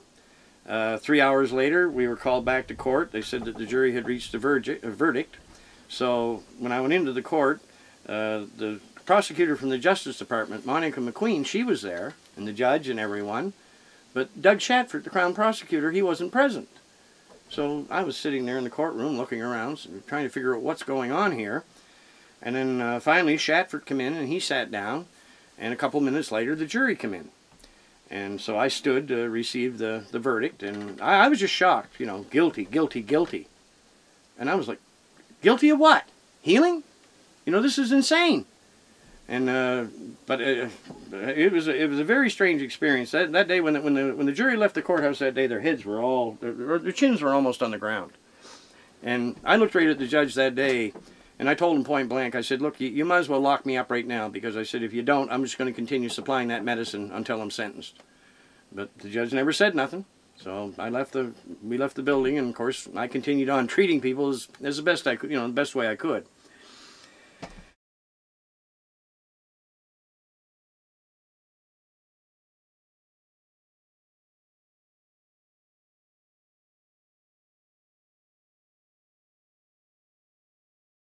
After the case, you know, like I'd been found guilty and everything, I was just totally disgusted. But the very next day, Rick Dwyer called me, and he told me that his wife had seen Doug Shatford exiting the jury room just 2 or 3 minutes before the jury came in. So Rick and Margaret come over at the house, and I told Margaret, I said, you know, jury tampering is a very serious charge. So I asked her, I said, go back to the courthouse, right back to the same seat you were sitting in, and look down that hallway from right where you were, and tell me what you could see. So they went back to the courthouse, and they came back later that day, and she said, from where I was sitting, Rick, when you look down the hallway, there's only one door visible, and that door is the jury room door. And that's the door that she told me that she seen Doug Shatford come out of. So it was pretty cut and dried. And so we contacted the judge and told him what had taken place. And about 2 weeks later, we thought, you know, I thought that they called us up and they wanted us to come to the courthouse. And I thought it was just a meeting. I didn't know what was going on. But when we went into the courtroom, Cascione was sitting on the bench, and the Crown prosecutor and the prosecutor from the Justice Department were both there. And they had a lawyer from Halifax representing them. And when we walked in, the judge looked right at Mrs. Dwyer, Margaret Dwyer, and he said, I hope you realize, Mrs. Dwyer, that if we find anything you're saying here today to be untrue, you could be facing 14 years in jail for perjury. They threatened her right there before she even got on the stand. And Margaret just looked at him and she said, look, she said, I'm here to tell the truth. That's all I'm here to do. She got on the stand, and then the lawyer, he tried to come after her. They couldn't disprove a thing that Margaret said. And well, after about 15-20 minutes of questioning, they finally realized her story, there was no holes in it. You know, I mean, this woman was telling the truth, whether they liked it or not. So, anyway, she was dismissed, and then they asked me who I'd like to call. So I called Doug Shatford. So I put Shatford on the stand, and some local growers and dealers around this area had told me, or 2 of them had told me, that they had sold hemp to Doug Shatford. So I asked Doug Shatford, I said, do you use hemp, Mr. Shatford? And his face got all red, and he started to stammer, and then the judge jumped right in. He said, that line of questioning will not be tolerated. And I looked at him and I said, well, you know, their lawyer asked Margaret about her use of hemp. Why can't I ask him? See, the whole thing was stacked in, you know, in the Crown prosecutor's favor, of course. At the end of it, the judge simply stated, he said, I think this is something that you and Mrs. Dwyer cooked up to derail your sentencing. And believe me, at that point in time, I was... The judge said that? The judge? Yeah. Sorry. That just kind of threw me. Wow. I think farming is the most, most honorable profession there is on this planet. And I don't look at the cannabis hemp plant as being anything other than just a crop. You know, it produces medicine, energy, food. It's a wonderful plant. And, you know, I think we really have to be insane to deny the use of this substance any longer. You know, the world needs it. And people are dying for no reason and suffering. And this can all be prevented. You know, and it's a medicine that we can produce for practically nothing. If there was no laws against this, I could produce a full cancer treatment for $100. You know, full 60-gram treatment. There's nothing to this.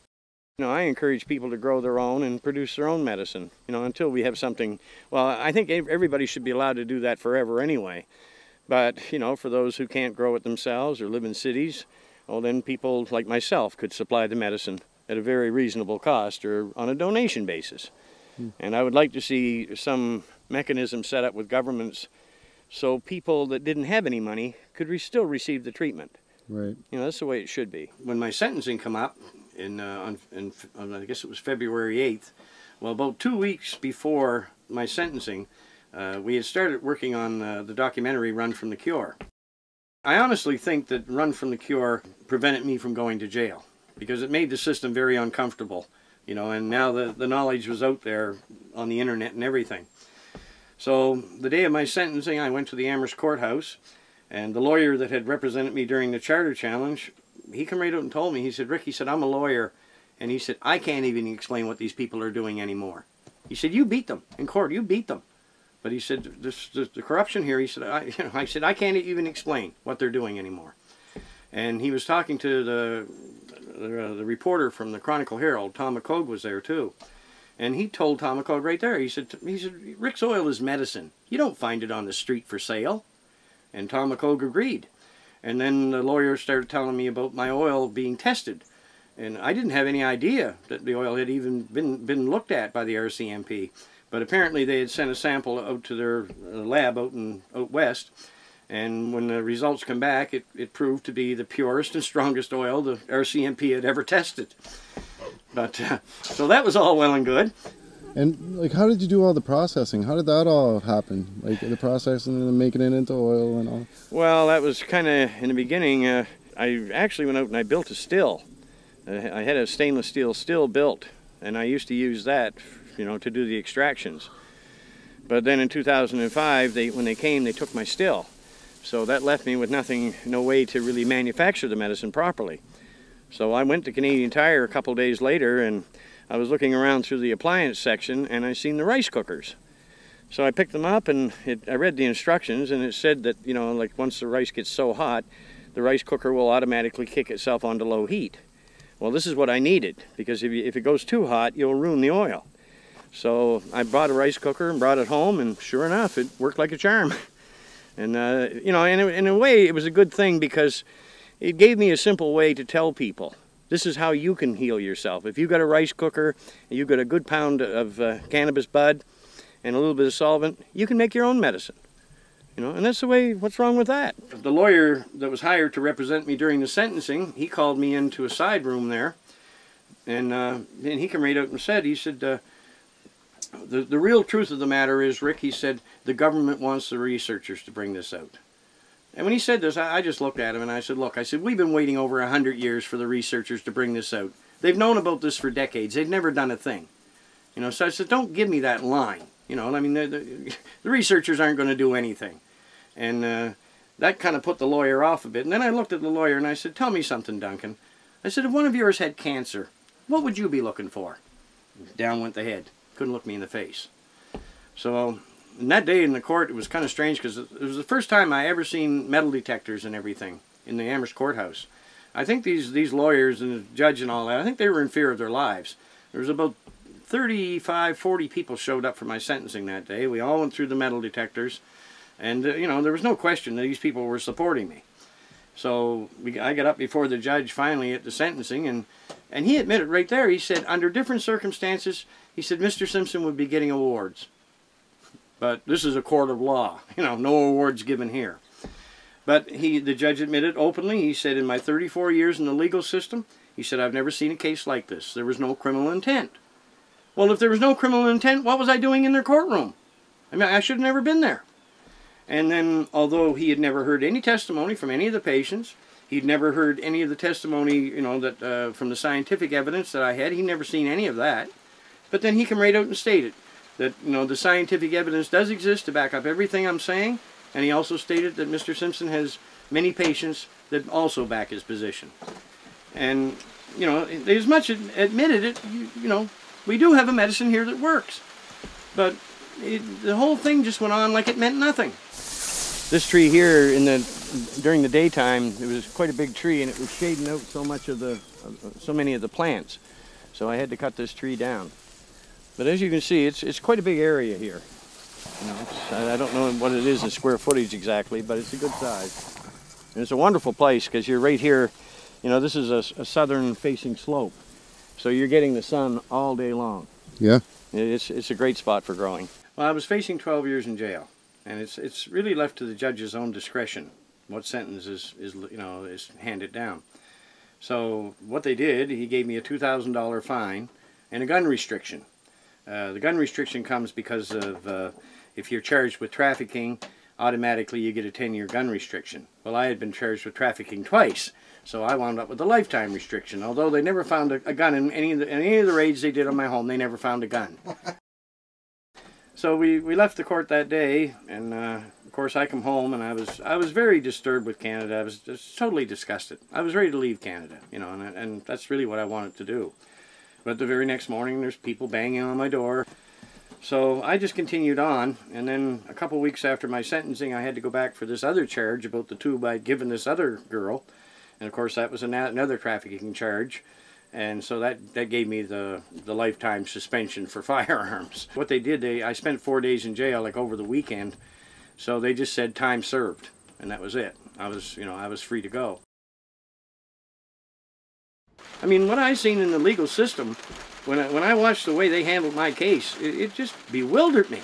I said, how could, you know, you're standing there, you know, there's people right here in this building that have been cured with terminal cancer, and if you had cancer yourself, you'd be begging me for this oil, but yet you will deny the use of this medicine to the public. What right do you have to do that? And if you're doing this type of thing, which is exactly what I've seen in this court system, then they're nothing but a pack of criminals. They should all be locked up for what they did. So you're getting some pretty massive plants, or? Oh, some of these plants were huge. Unfortunately, you know, due to the police, I didn't really get to harvest them, you know, at full growth. What were they up to? Well, in August 3rd in 2005, when they did the raid, the plants were all my height. They were a bit taller. And then in 2006, when they came, I think it was September 11th. And the plants, I had blueberry and white widow. I had 8 different strains here. But that year, they weren't that high. They were only about my height, but they were wider than they were high. You know, the branches really filled in, and the buds were just glistening. I was looking, you know, around different parts of the world that I could go, you know, and make this happen. So I just looked into South America and many different places, and then one day, in the spring, I guess, of 2008, I was sitting there talking to my son about going to South America, and he started laughing. And I looked at him and I said, well, what's so funny? And he said, Dad, he said, you're not going to leave. He said, you're going to stay here and fight them. He said, I know you. And, of course, I kind of looked at him strange, and then I started laughing, and I realized he was probably right. So, you know, I more or less had brought me back to normal, you know, after he made that statement. All during 2008, the police never bothered me. And then in 2009, in the spring of 2009, I come in contact with the Free Man on the Land movement. And in June, late June, they contacted me, and they said that, you know, when my paperwork went in for Free Man on the Land, that's supposed to put me under common law again. And under common law, growing hemp is not a crime. So they said, plant. Yeah. You know, if you grow them vegetative inside till they're about 4 or 5 feet tall, and then take them out around the end of May, acclimatize them, take them out, and then plant them right up to their little necks. Well, then all those limbs turn into roots, and you can get plants that are 2 or 3 pounds. Well, mosquitoes are eating me alive. How about you? Well, yeah. We're gonna wander up to the house. They've had me for lunch many times, so it just kept going. I mean, I did a radio show right about that time, the Tom Young show.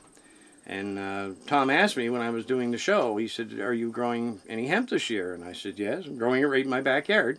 I never hid the fact, you know, what I was doing. Tom Young's show is very popular in Canada. So practically everybody knew that I was growing hemp. You know, there was nothing hidden. It sat there all summer, the plants grew, nobody came near. And we seen the helicopters in September, we seen the helicopters flying, you know, off in the distance all around this property, but they never come over. And the plants were right there, so they couldn't have missed them. So I figured finally, you know, maybe the government has grown up enough that they're going to leave this alone.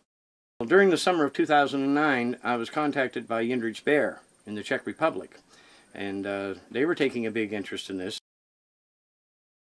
And they asked if I would be willing to come to the Czech Republic and do a speaking tour. By that time, I had come in contact with Jack Hare. So I got in touch with Jack, and I asked Jack, I said, "Would you like to come on the tour too?" Because Jack was actually, I think Jack is better known in Europe than he is over here. So Jack agreed, and then Jindřich Bær told me that Dr. Lemire Hanoush, another top researcher in this field, he was going to do these seminars along with Jack and I. So it really sounded good. But then just about 2 weeks before the tour was to take place, I was to leave on the 7th of October. So around the 24th or 25th of September, I got a call that Jack Hare had collapsed with a heart attack. And then Steve Hagar contacted me a couple days later, and what he told me, he said just a couple days, he said, before Jack collapsed, he was talking to Jack. And he said it's eerie, Rick, but he said it's almost like Jack knew something was going to happen. Because he told Steve Hagar that day, he said, "If anything happens to me," he said, "pass the torch to Rick Simpson." The thing to remember is we're all spiritual beings, but nobody had that connection stronger than Jack. He's the greatest rabbi we have. And right before my last conversation with Jack, before he had his second stroke, he called me up and he asked me to do a story on Rick Simpson. And I really felt Jack wants the torch passed to Rick Simpson. This is what he wants. More than legal. He wants the cancer patients to get the oil. Amen. So we used to use this old flat-bottom boat. It was a great rig. We used to just float up. See, this is a tidal river. The tide runs up the river here about a half a mile further than or beyond the house. So we just get in this, put the plants in it, and float up the river and unload them and plant them, and then float back down with the tide usually. Yes, sir. This is pretty much the ideal place, eh? Well, it's good for growing, yes. You know, if you want to grow quietly. But, of course, I didn't do it quietly. We did the Czech tour. The Czech tour was a great success. We drew a lot of attention, and a lot of people, you know, became educated.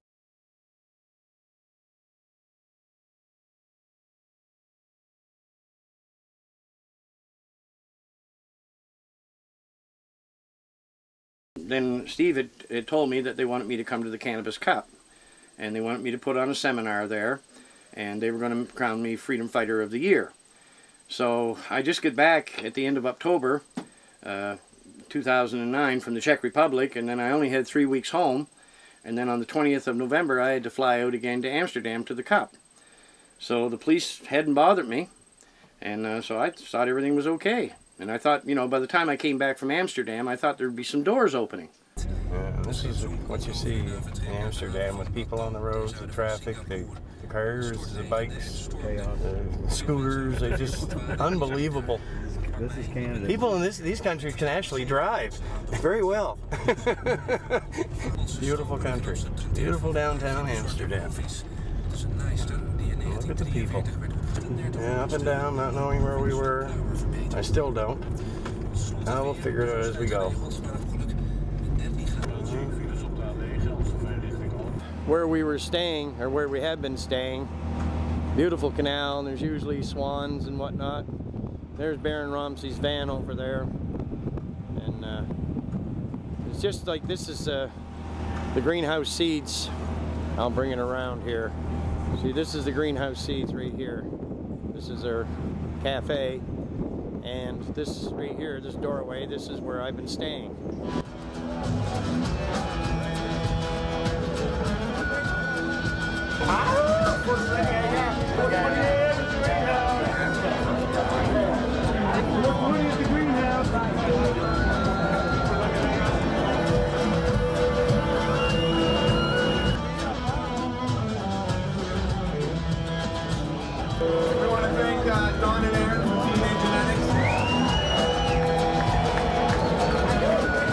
strain, just like a lot of other ones that they provide for us.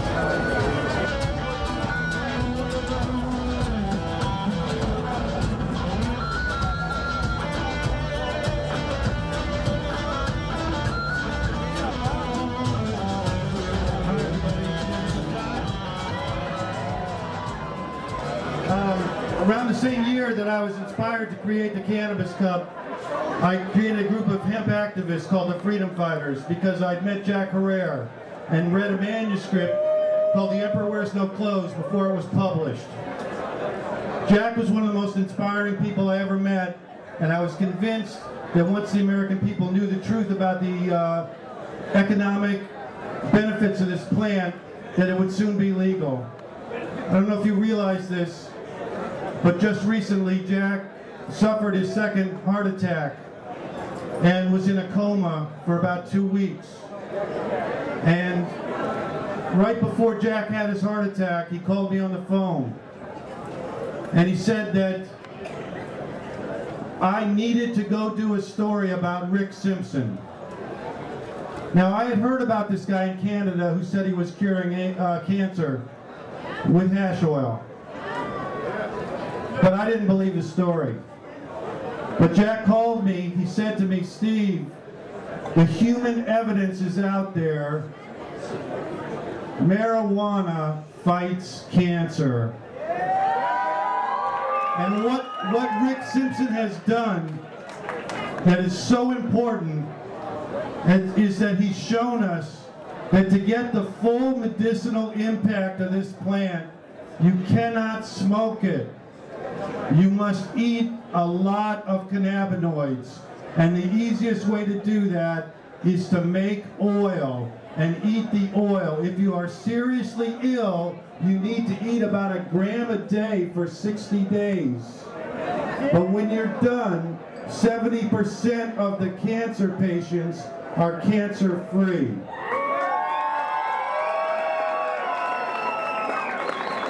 Rick started giving away oil for free, growing it in his backyard. Hundreds of patients he treated for free. So the Canadian government arrested Rick Simpson, convicted him of being a drug dealer, and while he's at the Cannabis Cup now, just now, they have raided his property for the 3rd time and are prepared to arrest Rick again when he returns to Canada. It is unconscionable to treat a saint in this manner. Rick Simpson is the freedom fighter of the year. Rick.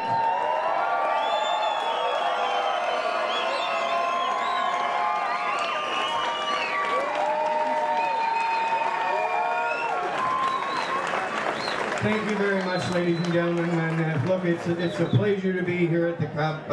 I've met so many wonderful people, the seed companies, you know, DNA Seeds, TH Seeds, and all the rest of the guys, and Orion from Greenhouse. He brought me here. And I'll tell you right now, you haven't lived unless you've been on the back of a scooter with Orion at the wheel. That's a dangerous experience. But it was thrilling. The whole trip has been thrilling, and you know, what a great event. But unfortunately, the way it stands right now, you see, 2 years ago, in November 30th, on my 58th birthday, they arrested me and they put me in jail for 4 days without my medicine. And if I go that length of time, I mean, if you had seen me at the end of the 4 days, of course the jail is a torture house. It's so hot you can't sleep. My blood pressure was all out of whack. I mean, I looked in pretty bad shape after 4 days. So if I go back to Canada, the first thing, I've had 3 charges since 2005. So if I go back, I'll be arrested, or I'll be charged, put in jail, and probably denied bail. And that's about all it'll take, because it takes months for, you know, to get into the court system. So, I mean, that would kill me. So the only thing I can do is become an exile and seek political refuge in Europe, and that's what I plan to do.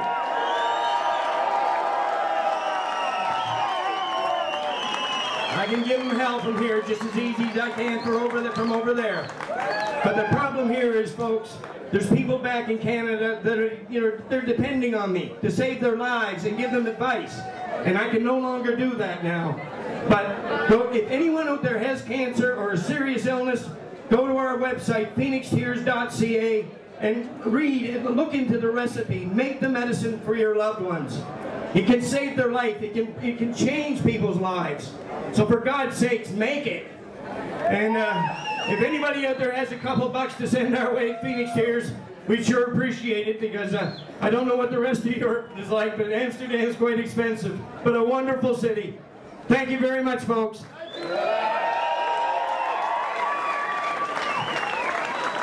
I was in Amsterdam, I think it was 5 or 6 days, when I got word that the RCMP had come in here and raided my property again. Hello, my name is Mike Simpson, Rick Simpson's oldest son. On November 25th, 2009, approximately 10:30, I showed up to check on my father's property to find 3 unmarked police vehicles at the end of my father's driveway, an RCMP 4-wheel drive in the middle of my father's driveway. I pulled in the end of the driveway and walked towards the house. I got about halfway towards the house when I was surrounded by 9 police officers with their hands on their guns. I then asked them what the hell they were doing there. They said they were there to serve a warrant for cultivation of cannabis. I then told them they were standing on a 1,500-acre land grant, that my father's property is a country within a country, and that they had no right to be on that property. They then said that a judge had signed the warrant and they could do as they pleased. I told them I was the caretaker of the property and I wanted to see the warrant. They would not show it to me. I then asked each and every one of them for their business cards. They would not give me their business cards, which by their law they are required to do so. They then ran me off my family's land, and I was forced to watch them ransack my father's house from the end of his driveway. I watched them carry things out of his house that they had left from other raids on his property. After they were done ransacking my family's property, as they backed a trailer load of plastic junk and a fluorescent light shade out of the driveway, Officer Timmy Hunter came over to me, and I told him, in the past they had taken 2,800 marijuana plants off my father's property. He ended up with a $2,000 fine. I then asked Timmy Hunter what they thought they were going to accomplish with a trailer load of junk plastic that they had left the last time they had raided. He just stood there with a dumb look on his face, then asked me how I liked my Volkswagen car. As soon as they had left the property, I went into my dad's house to see how much damage was done. I was sickened by the damage. Before my father left for his trip, I installed a video surveillance system, which was clearly posted on every door and every window of the house. The police stole 3 cameras that were in plain sight for everyone to see. They did not have a warrant for surveillance gear that was legally posted, but they stole it anyway, in an attempt to cover their tracks, in my opinion. They tore the house apart looking for the recorder, but failed, because it wasn't in the house. The things they took didn't make any sense to me. They took a bag of noodles that my father had brought back from his last trip to Europe. They were hemp noodles, with a hemp leaf on the package. So right now, those noodles are in Alberta, being tested for THC. It's only going to cost the taxpayers $20,000 for the RCMP to find out they took a bag of noodles. The fact that they worked so hard to try to find anything to charge my dad with tells me the raid was nothing but a witch hunt, and that they would stop at no lengths to try and find something to charge my father with. It's been 2 weeks since the raid on my father's property, and still not one of the 5 stations involved will own up to what they did. So I had no choice but to upload some footage to prove that they were there. Let's see them try and say they weren't there now. People are told we live in a free country. When it's a crime to cure cancer, just what kind of country are we living in? My son came down the day they were, well, it shocked him when he came down because the yard was, all these cars were parked out on the street and partway in my driveway. And Mike asked him, he said, what's going on here? Well, you know, we're doing a raid. Well, Mike said, where's your search warrant? They wouldn't provide him with a search warrant. So the whole thing was really a fix, you know, right from the get-go. But I knew when I got word from Mike what was taking place, I knew there was nothing here. You know, I wouldn't. There was all this talk about the police had found 70 pounds of cannabis in my house, restricted weapons and booby traps and all this nonsense. Well, the only thing that was in the house was a pellet gun.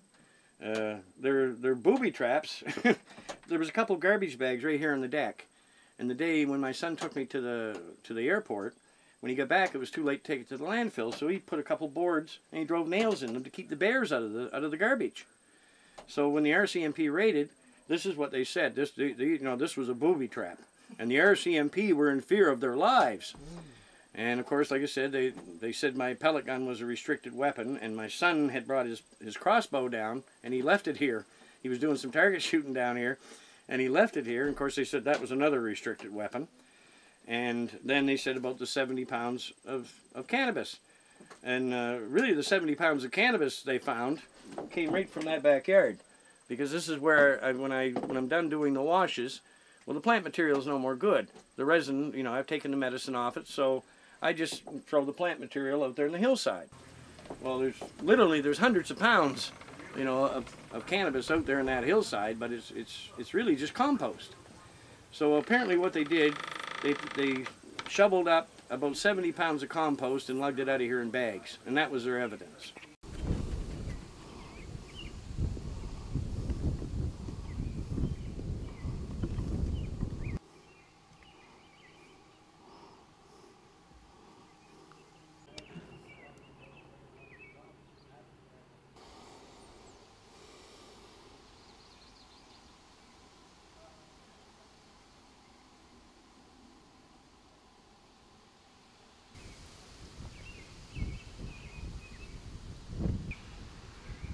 Yeah, that's the door they kicked in.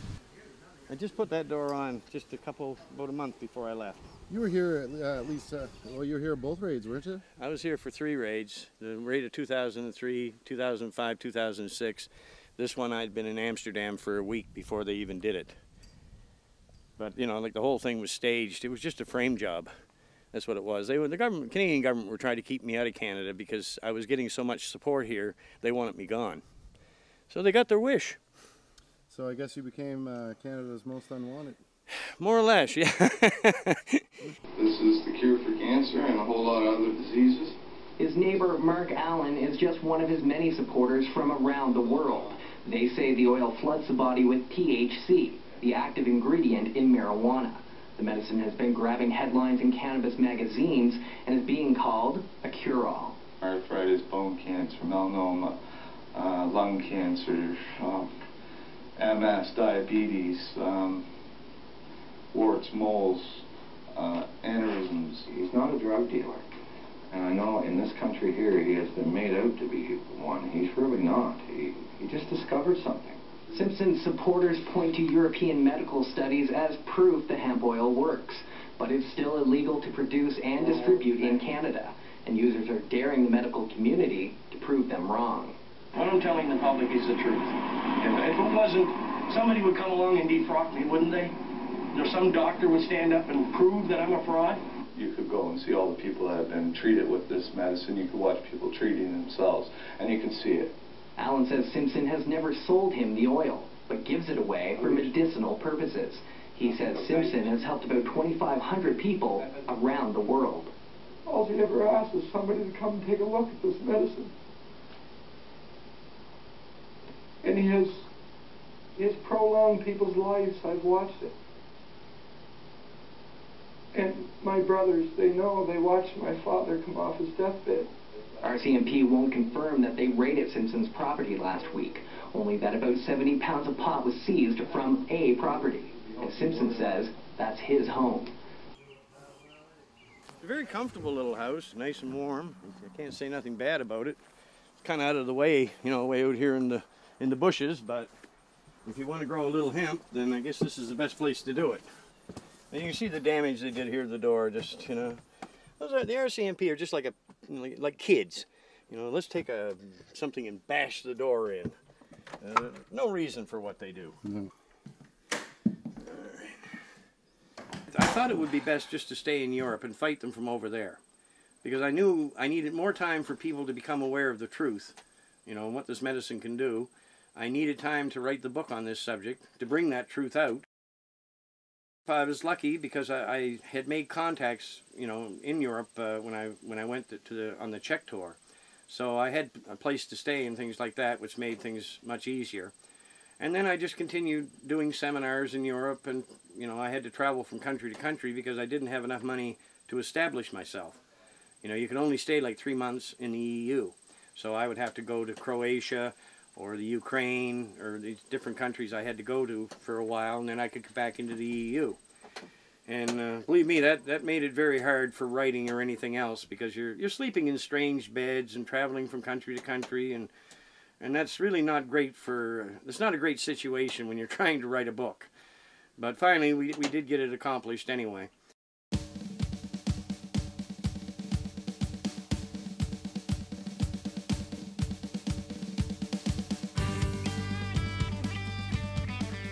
My name is Rick Simpson. We have the ebook version of the manuscript I've just written out now. It's called Phoenix Tears, the Rick Simpson story, and it's available up on our website at phoenixtears.ca.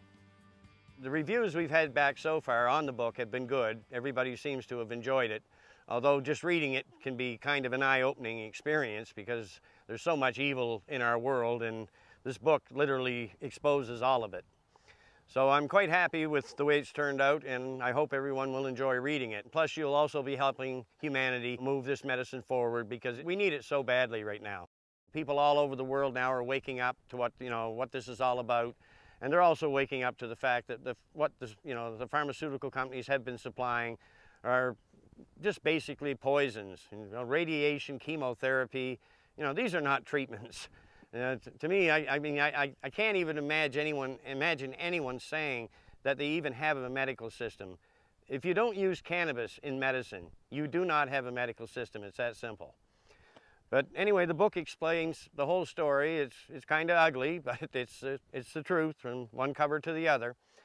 And I would hope that some people will buy the book so it would help support my efforts in the future, because I would like to get a big breeding program underway, maybe in South America. And the faster I can do this, the faster we can perfect this medicine. But the medicine is coming. We are winning. There's no question. This is coming out worldwide. And very soon we will have access to this wonderful medication. And I want everyone to have the right to grow their own medicine and produce it themselves if they so wish. If not, then get someone like me to produce the medicine. But we have to get some standards in place here. There's no quality control at present, and it's badly needed. So once we get the standards in place and we start growing the most medicinal strains, the people will have easy access to their medicine. So any help you could be by buying my ebook at present, it's available on our website at phoenixtears.ca, and it's $10 for the ebook.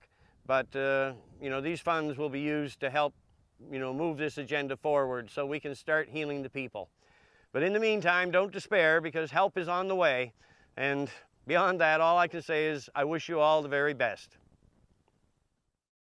So at that point, I hadn't been back in Canada for almost 3 years. And, my mother's 80 years old. I hadn't seen her in 3 years, and my family and things. So I thought that this would be a good time to come back, and if the government wants to come at me, let them come ahead. Because, you go to the drugstores, what they give you is just trash. In most cases, it doesn't help. In many cases, it makes you worse. But this oil really does heal. And it's natural, it's non-addictive, totally harmless, it's safe for people of all ages. If hemp actually presented a danger or a harm, that would be different. But this plant doesn't present a danger. The only danger this plant presents is to the big money, because all these big money interests, it's going to cost them a fortune when this plant is used properly. And they don't want that. But the human race, we don't have any choice. We need this medicine, and we need this plant, and we need it now. If we want to save this planet, there's no other route to take.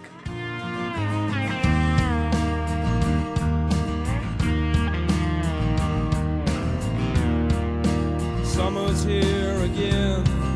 I lay down on the ground.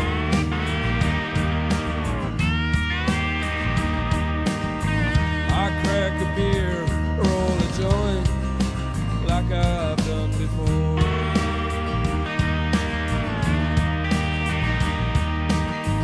Oh, how I wish I could pack my bags and head on down the road.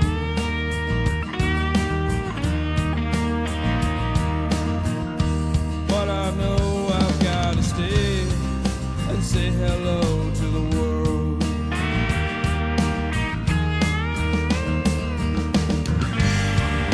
Well, it ain't getting easier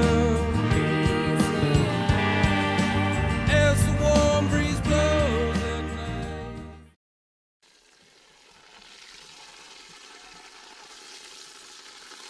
Well, actually, it was Rick Simpson was one who first taught me how to make oil. Is that right? Yeah. A few years ago. What are you going to do is And a little more water to her. Going to add in a bit of water.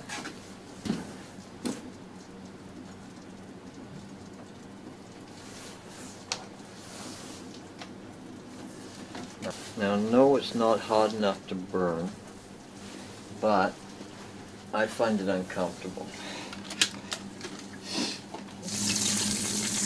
And what you're actually seeing in there is water boiling.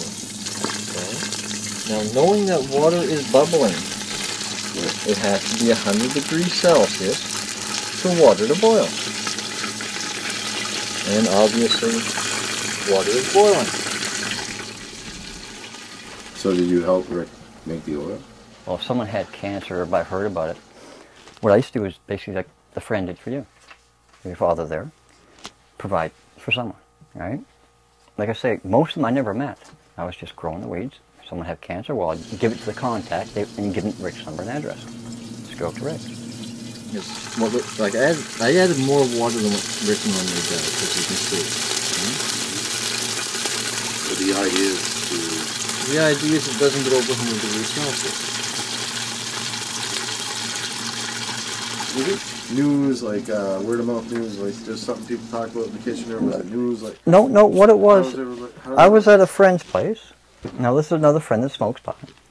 And all of a sudden, you know, basically Rick Simpson dropped by. Knew the guy. He was talking about this hemp oil. At the time I thought, well, geez, you know, at first, how do you believe something like this? And I'm looking at him, he's not a long-haired hippie like me. Not one of the freaks in the back of the bus, he's the average working man that stumbled onto something. And I got to think, well, geez, that's going to hit the news.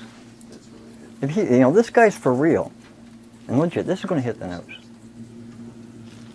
Well, it didn't hit the news, all right? But the thing is, I'm still bumping into other people that are telling me, well, geez, this stuff works. This one you go in your rice cooker. Pour it in your little tin cup. But you start hearing more and more. I used to have people come to the door and they'd be telling me, my brother's got this type of cancer, my mother's got this, or whatever, right? So, geez, I'd get, you know, I'd provide it, and I just want to, I'd basically, tell me the results. Well, geez, it was never a failure. And then you'd say, well, geez, this is going to hit the news, right? Because all of a sudden, you know, you're watching people, you know, you're hearing people, they got lung cancer, stomach cancer, whatever, right? And to me, cancer's cancer. Now, to me, though, and the thing is, like I say, you're watching people and reading about people. Look at the obituaries. How many people there are dead over cancer? Now, geez, most of them can be cured in something like 3 months or less. Well, I've seen some cancers cured in as little as 4 days. Look how thick it is. Is that okay? But how much closer could... Why is it important for you to save other people's lives?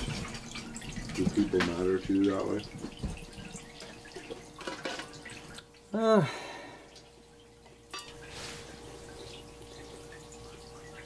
think everybody deserves a chance. Chance at what? To live their life to their full potential. To do what they want to do. Not be stuck in some hospital bed being pumped full of poisons and radiation. And to me, what I think about the most is like the children. You know, I've seen what happens, what they do to kids. Well, it's no different what they do to adults. But to me, there's no need of it. If it was any, if I was to do that to you, you could charge me with torture and win.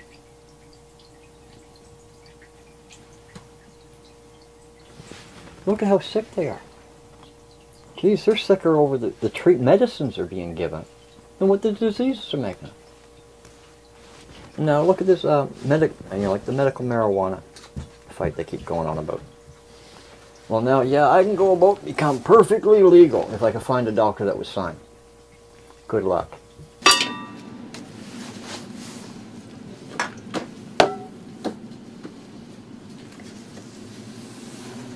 The dose, well, actually, the time and the amount varies a bit, right? Patient to patient, cancers to cancers.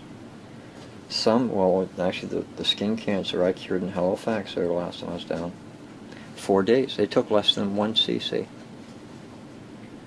Remember them old caps we used to buy back in the day? You know, like less than what would take to fill in them caps. 4 days later, he's cancer-free. He never even ate any of it. Just putting it on a Band-Aid and putting on the cancer. 4 days. Oh, they're going to give me rewards. Free room and board for the next 10 to 15. I'm talking about inside. Oh yeah, it'll be inside, yeah. You're going to get frostbite there. 3 squares a day? It's not going to happen, man. Oh, I've pissed off every cop. Well, do you know what the problem is they don't realize this. Well, some people claim it was a mental disorder, right, from childhood or something. I can't quite understand the concept of fear. Right? And I don't see why I should. You know, it's not, you know, I don't bother no one. But the things I'm not scared of anyone. I'd rather be friendly.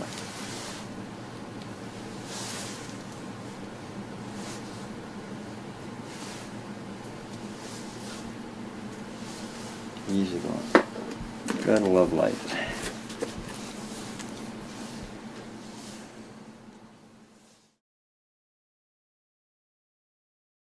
Well, there was this 9-year-old little boy. No, well, Christ, it's down in the States and it's miles away, right? Like, you know, I can't afford a trip. You know, like, seriously. Well, I try to save up. Maxed out my credit card. I spent about $5 grand. Now, the funny part was I make 10 grand a year.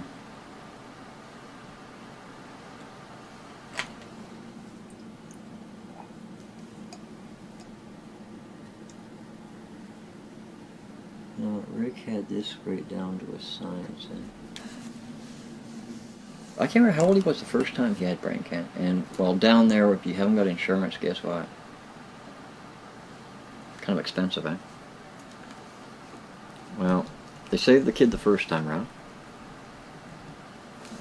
And I'm not sure it was a year or 2 years later the cancer came back. He went through the chemo route. I guess they got the cancer.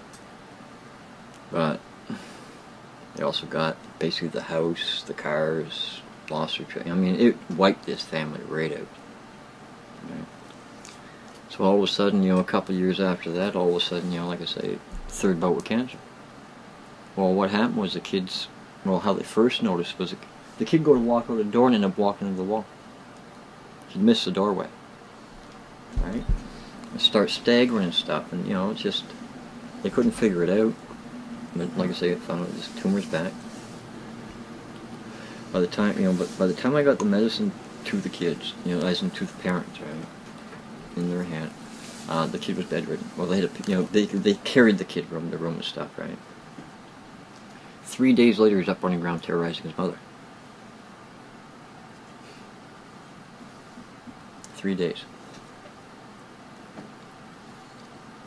Now, to me, you know, like I say, from someone bedridden, to, as the father put it, he's terrorizing his mother, right? Cool. All I need to know. Yeah. That's a bonus.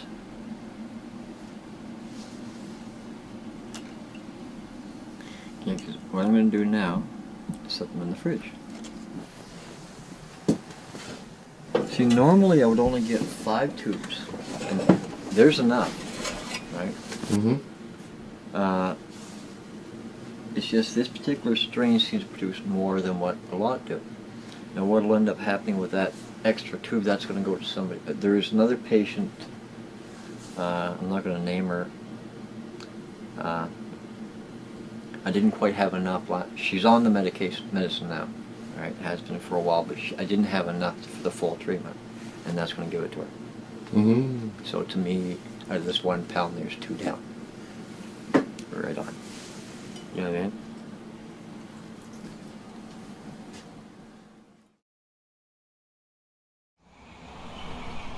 Darren McCormick stayed up all night making a treatment for someone who's close to me who has cancer, at no charge.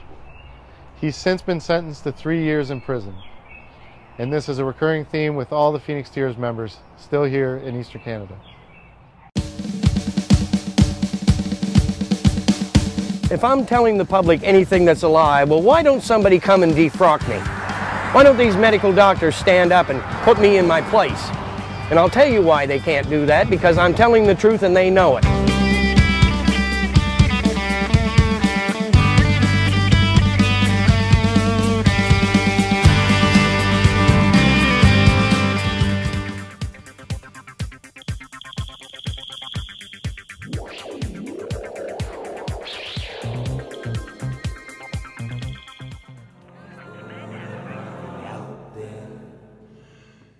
Ja, for 90 minutter siden så hadde Chris Harrigan 796 abonnenter.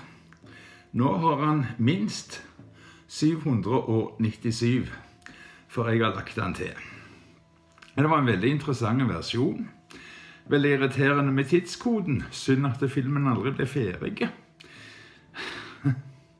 Synd at den filmen som ble annonsert i slutten der, sikkert heller aldri blir ferdig, men da skal visst forelegge en arbeidskopi av den også på nettet, så skal vi se om vi kan få finne den. Jeg skal spørre han Chris Harrigan hvor han ligger henne, for han er jo interessert i spredning. Dere ser jo det, der står «Please share», så det skal vi gjøre.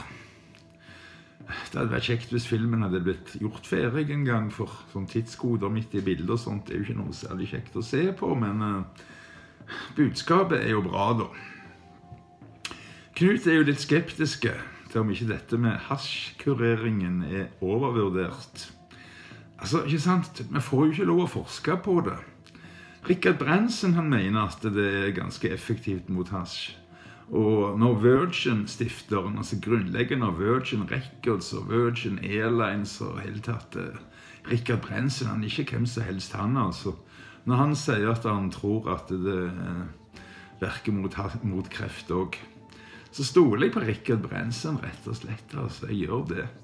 Dessuten så tror jeg på det selv også. Altså, for det første, jeg har ikke fått kreft. Det passer meg nå, for jeg bruker jo ikke hasj, altså. Dette er på grunn av blodtrykksproblemer, som jeg har sagt, men begge mine foreldre døde av kreft, og det har i hvert fall ikke jeg tenkt å gjøre, så på et eller annet tidspunkt så er jeg bare nødt for å begynne å produsere olje, for den slipper den i hvert fall å røyke.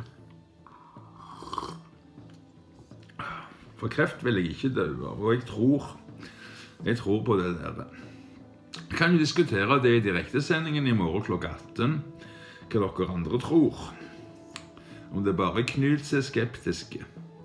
Jeg vet ikke hvorfor Knut er så skeptiske til akkurat det, for han tror jo på alle de andre positive helbredende effektene som hasjoljen har. Det er bare akkurat kreftene er litt sånn skeptiske til, på grunn av at han mener at det ikke er vitenskapelig nok dokumentert. Men det er akkurat der du har problemet. Det forbanna landet du bor i, Knut, unnskyld at jeg sier det, har jo gjort det umulig å forske. Altså USA har ikke gitt forskningsmiljøene tilgang til marihuana til å forske på. Det er det som er problemet. Det er landet ditt sin feil, altså. Her er gjenslinger, den der jævelen. Jeg anklager ikke Knut. Knut er et offer, han også. Knut er litt heldig, for at nå ser det ut som neste år blir det lov å dyrke i New Mexico. Og der ser det ut som det kan være. Jeg vet ikke hvor kaldt det blir i forhold til høstjevndøgn. Jeg forklarte det litt i går i direktesendingen, at hvis du dyrker ute, så vil plantene, så lenge det er mer enn 12 timer med lys, bare vokse seg store og vokse seg store, og de vil ikke gå i blomst. De går først i blomst på høstjevndøgn. Men så trenger de en del uker med god temperatur for å få store og fine blomster og mye bødd og god THC og sånt. Og det er ikke så mange plasser hvor det er varmt nok til det. Så til og med i Spania og i Portugal så er det vanlige det å dyrke innendørs med kunstig belysning og sånt. For det blir rett og slett for kaldt. Gran Canaria er den eneste plassen hvor du kan ha en årlig avling. Men det er kun en årlig avling. For du må plante den altså ut på sensommeren, og når høstjevndøgnet kommer, da blomstrer de. Det en avling I året, det går ikke an å trikse det til å få det mer. Ja, da må du altså rett og slett eventuelt dekke plantene med mørke plastikksekker, sånn at de tror det natt. Det går jo an å gjøre det også, men da skal du tette det ganske godt til, altså. En vanlig plastikksekk, sånn søppelsekk, ikke nok, det jo ikke svart. Det bare sånn. Altså, prøv å se hvor mye lys det kommer gjennom. Nei, det må være skikkelig mørkt, så det også blende av en utendørsåger, sånn at den tror det natt. Jeg har ikke noe tro på det. Nei, men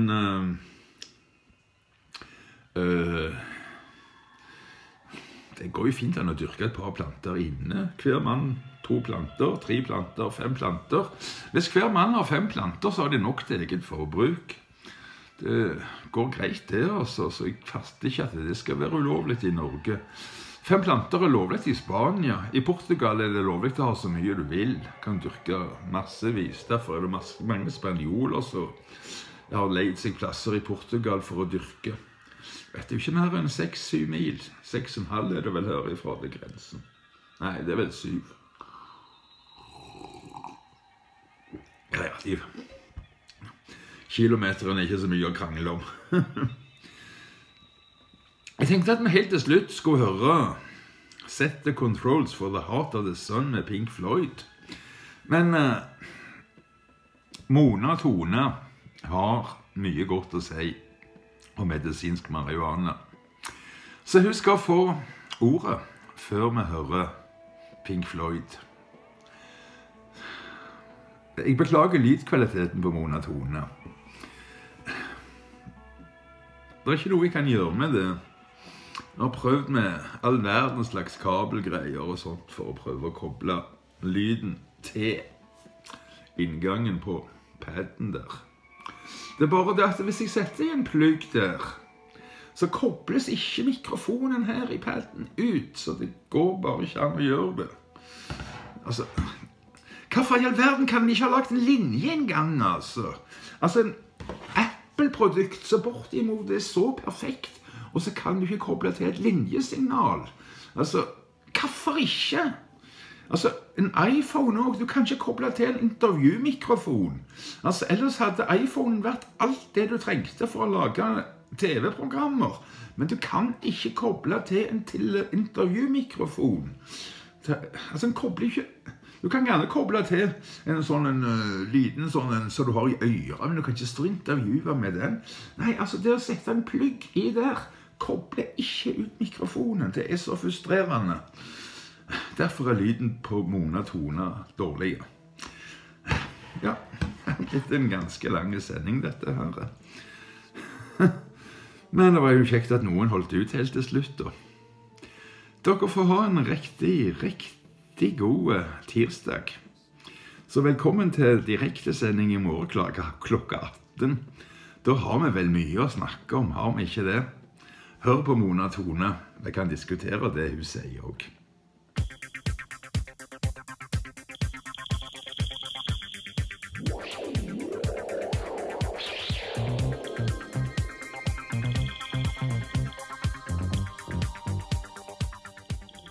Bruk av medisinsk cannabis I tillegg til, eller I stedet for vanedannende medikamenter, bedre for helsen. Likevel tilgangen så begrenset at den I realiteten ikke eksisterende for fleste. Det mener jeg en trussel mot folkehelsen, skriver André Nilsen, styreleder I Normal Norge. Se for deg at du lider av en sykdom eller lidelse med symptomer som hemmer din funksjon I hverdagen betydelig. Kanskje tilstanden kronisk. Kanskje du ute av stand til å jobbe fulltid, eller ute av stand til å pleie nære relasjoner I livet slik du skulle ønske, som å gå ut med venner eller besøke familien oftere. Veien til lykke I livet, ifølge forskning fra Harvard, å ha flere meningsfulle, nære relasjoner I livet og delta I meningsfulle aktiviteter. Det kan være betryggende å vite at lykken ikke kommer fra jobbstatus eller materielle verdier, men samtidig krever det også sitt for mange å opprettholde og pleie en eller flere relasjoner I livet. Energi og overskudd, For eksempel, for en som sykemeldt eller ufør kan dette være svært krevende eller umulig å få til dersom relasjoner med eget sykdomsbilde blir for overveldende eller krevende, noe den ofte for mange, i lange perioder, og med langvarig sykdom kommer lidelsen sjeldent alene. Kroppens design bygger på et gjensidig samspill mellom det fysiske i oss,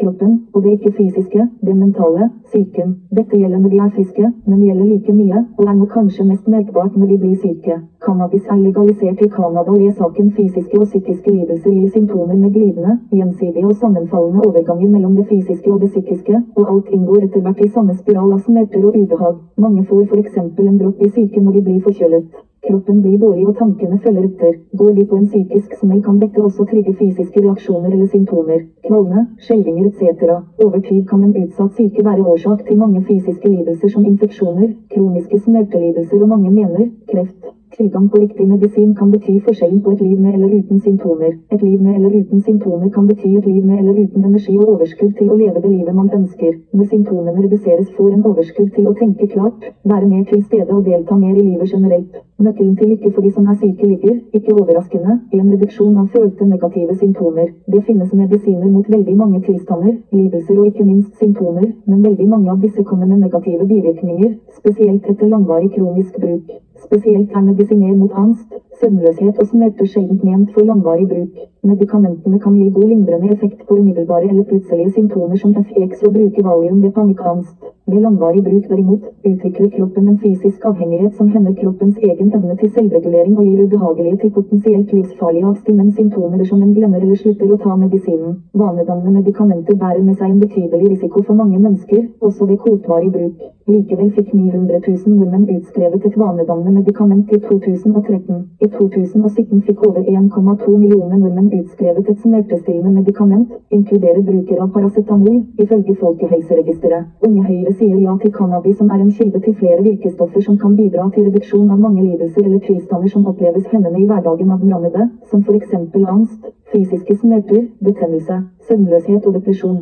Medisinsk cannabis bærer ikke samme risiko for negative bieffekter som tradisjonelle medikamenter innenfor samme behandlingsområde gjør. Det finnes ingen overdosefare og langt mindre avhengighetsskapende. Ikke bare det, men medisinsk cannabis virker å redusere følte negative symptomer fra vanlige medikamenter når det kombineres med tradisjonell medisinsk behandling. En studie fra Harvard University viser til at eldre som brukte medisinsk cannabis opplevde bedre kognitiv funksjon, økt energinivå og brukte mindre av sine vanlige medisiner. Det finnes mange studier som dokumenterer enkelt cannabinoider, som THC og CBD, virkestoff i cannabis, sine effekter på ulike lidelser og smertetilstander. Forskning viser derimot at effekten best dersom man har tilgang på produkter som laget fra hele cannabisplanten. Det generelle tilbudet av tilgang til medisinsk cannabis som gis pasienter i Norge i dag, mer restriktivt enn hva som gjelder for de sterkeste og potensielt farligste vanedannende medikamenter som finnes på det norske markedet for legemidler. Alle kan i prinsipp søke om tilgang, men dersom du ikke har alvorlig ondartet kreft, gjerne i siste fase, HIV eller en kronisk nevrologiske smertelidelser, kan du se langt etter å få det godkjent. Til og med disse pasientgruppene må vise til at ingen andre tradisjonelle medikamenter har gitt ønsket effekt i behandlingsforløpet. Man altså pliktig til å prøve alle andre, og langt farligere alternativer, av medikamenter før staten en gang vil vurdere om du får godkjent, lovlig tilgang på et mindre farligere, mer helsebringende alternativ. Tenk om staten hadde som policy at man måtte krasje bilen sin, og gjerne flere ulike typer biler, før man fikk lov til å ha kollisjonsputer installert. Dette i beste fall en uheldig tilnærming fra en nasjon som Norge, som har såpass høyt fokus på folkehelsen, og spesielt et høyt politisk fokus på et godt helsetilbud til våre eldre og den øvrige befolkningen. I verste fall, i realiteten, handler dette om mennesker fra hele samfunnet som går flere år med negative bieffekter, nedsatt funksjonsevne og med faren for fatale konsekvenser, fordi tilbudet om medisinsk cannabis fraværende for dem. Moralisme kan være livsfarlig når den blir satt i system. Det ingen hemmelighet at stigma, tabu og forbud mot cannabis drivende faktor for den begrensede tilgangen som gis til planten i Norge. Dette også drivende faktor for at mange pasienter selv ikke kjenner til de medisinske egenskapene til cannabis, fordi kunnskap om planten har blitt fortrengt og undertrykket fra nasjonale og internasjonale myndigheter i nesten en hel generasjon. Selv de færreste leger kjenner til cannabis sitt medisinske potensiale eller helsefremmende egenskaper. Enkelte ikke rusgivende virkestoffer fra cannabis burde være like tilgjengelig som Paracet og Ibux i dag. De kan lindre samme symptomer uten overdosefaren eller faren for å skade nyre og leven. Mange vet ikke at Paracet og Ibux skadelig for indre organer, eller at de har en overdosefare knyttet til seg. Tilbake til studien om lykke og nære relasjoner. Det finnes de som bruker cannabis illegalt enten i stedet for, eller i tillegg til vanlige medikamenter de får utskrevet. De fleste av disse bruker cannabis for å lindre eller selvmedisinere mot symptomer som hemmer deres funksjonsevne i hverdagen. Men problemet til samtlige er at hos deres bedring i nevnte symptomer, opplever de at de sjeldent kan være åpen om egen bruk til familie, venner, etc. I frykt for formelle og uformelle sanksjoner fra omgangskretsen eller øvrig samfunn. Igjen er stigma og tabu i samfunnet årsak til at mange individer i Norge må velge mellom et sosialt liv eller en bedring i sykdomssymptomer. Velger de bort cannabis i frykten for straff eller andre negative reaksjoner, risikerer de at negative symptomer fra sykdom eller medikamenter tiltar. Dermed blir håpet om et liv med overskudd til å pleie sosiale relasjoner, eller delta i meningsfulle aktiviteter, likevel sterkt svekket. Man taper uansett. Hvordan tilrettelegge norske myndigheter med dagens ordning for at disse menneskene kan ha en fair sjanse i jakten på lykke i livet? Enhver ærlig og opplyst sjel vil nok innse at det gjør det ikke. Enhver politiker, beslutningstaker i Helse Norge og hele det øvrige samfunn i Norge bør være sterkt bekymret for konsekvensene av at moralismen fortsatt styrer helsetilbudet i Norge. Og hvilken moralisme? Retten til helse er en menneskerett og er formulert slik i Bos forfatning. Retten til den høyeste oppnåelige helsestandard er en av de grunnleggende rettigheter for hvert menneske uten forskjell på grunn av rase, religion, politisk overbevisning, økonomisk eller sosial posisjon. Legemiddelverket forklarer det slik: artikkel 12 fra menneskerettighetene innebærer selvfølgelig ikke at staten skal garantere god helse for alle, men den krever at staten skal legge forholdene til rette for at innbyggerne skal ha best mulig helse ut fra den enkelte persons muligheter. 2018 er snart over, og dersom Norge skal gå inn i fremtiden som en forkjemper for egne innbyggeres grunnleggende rettigheter, er det åpenbart at vi har en omfattende jobb å gjøre, men da må først moralismen vike for fornuften.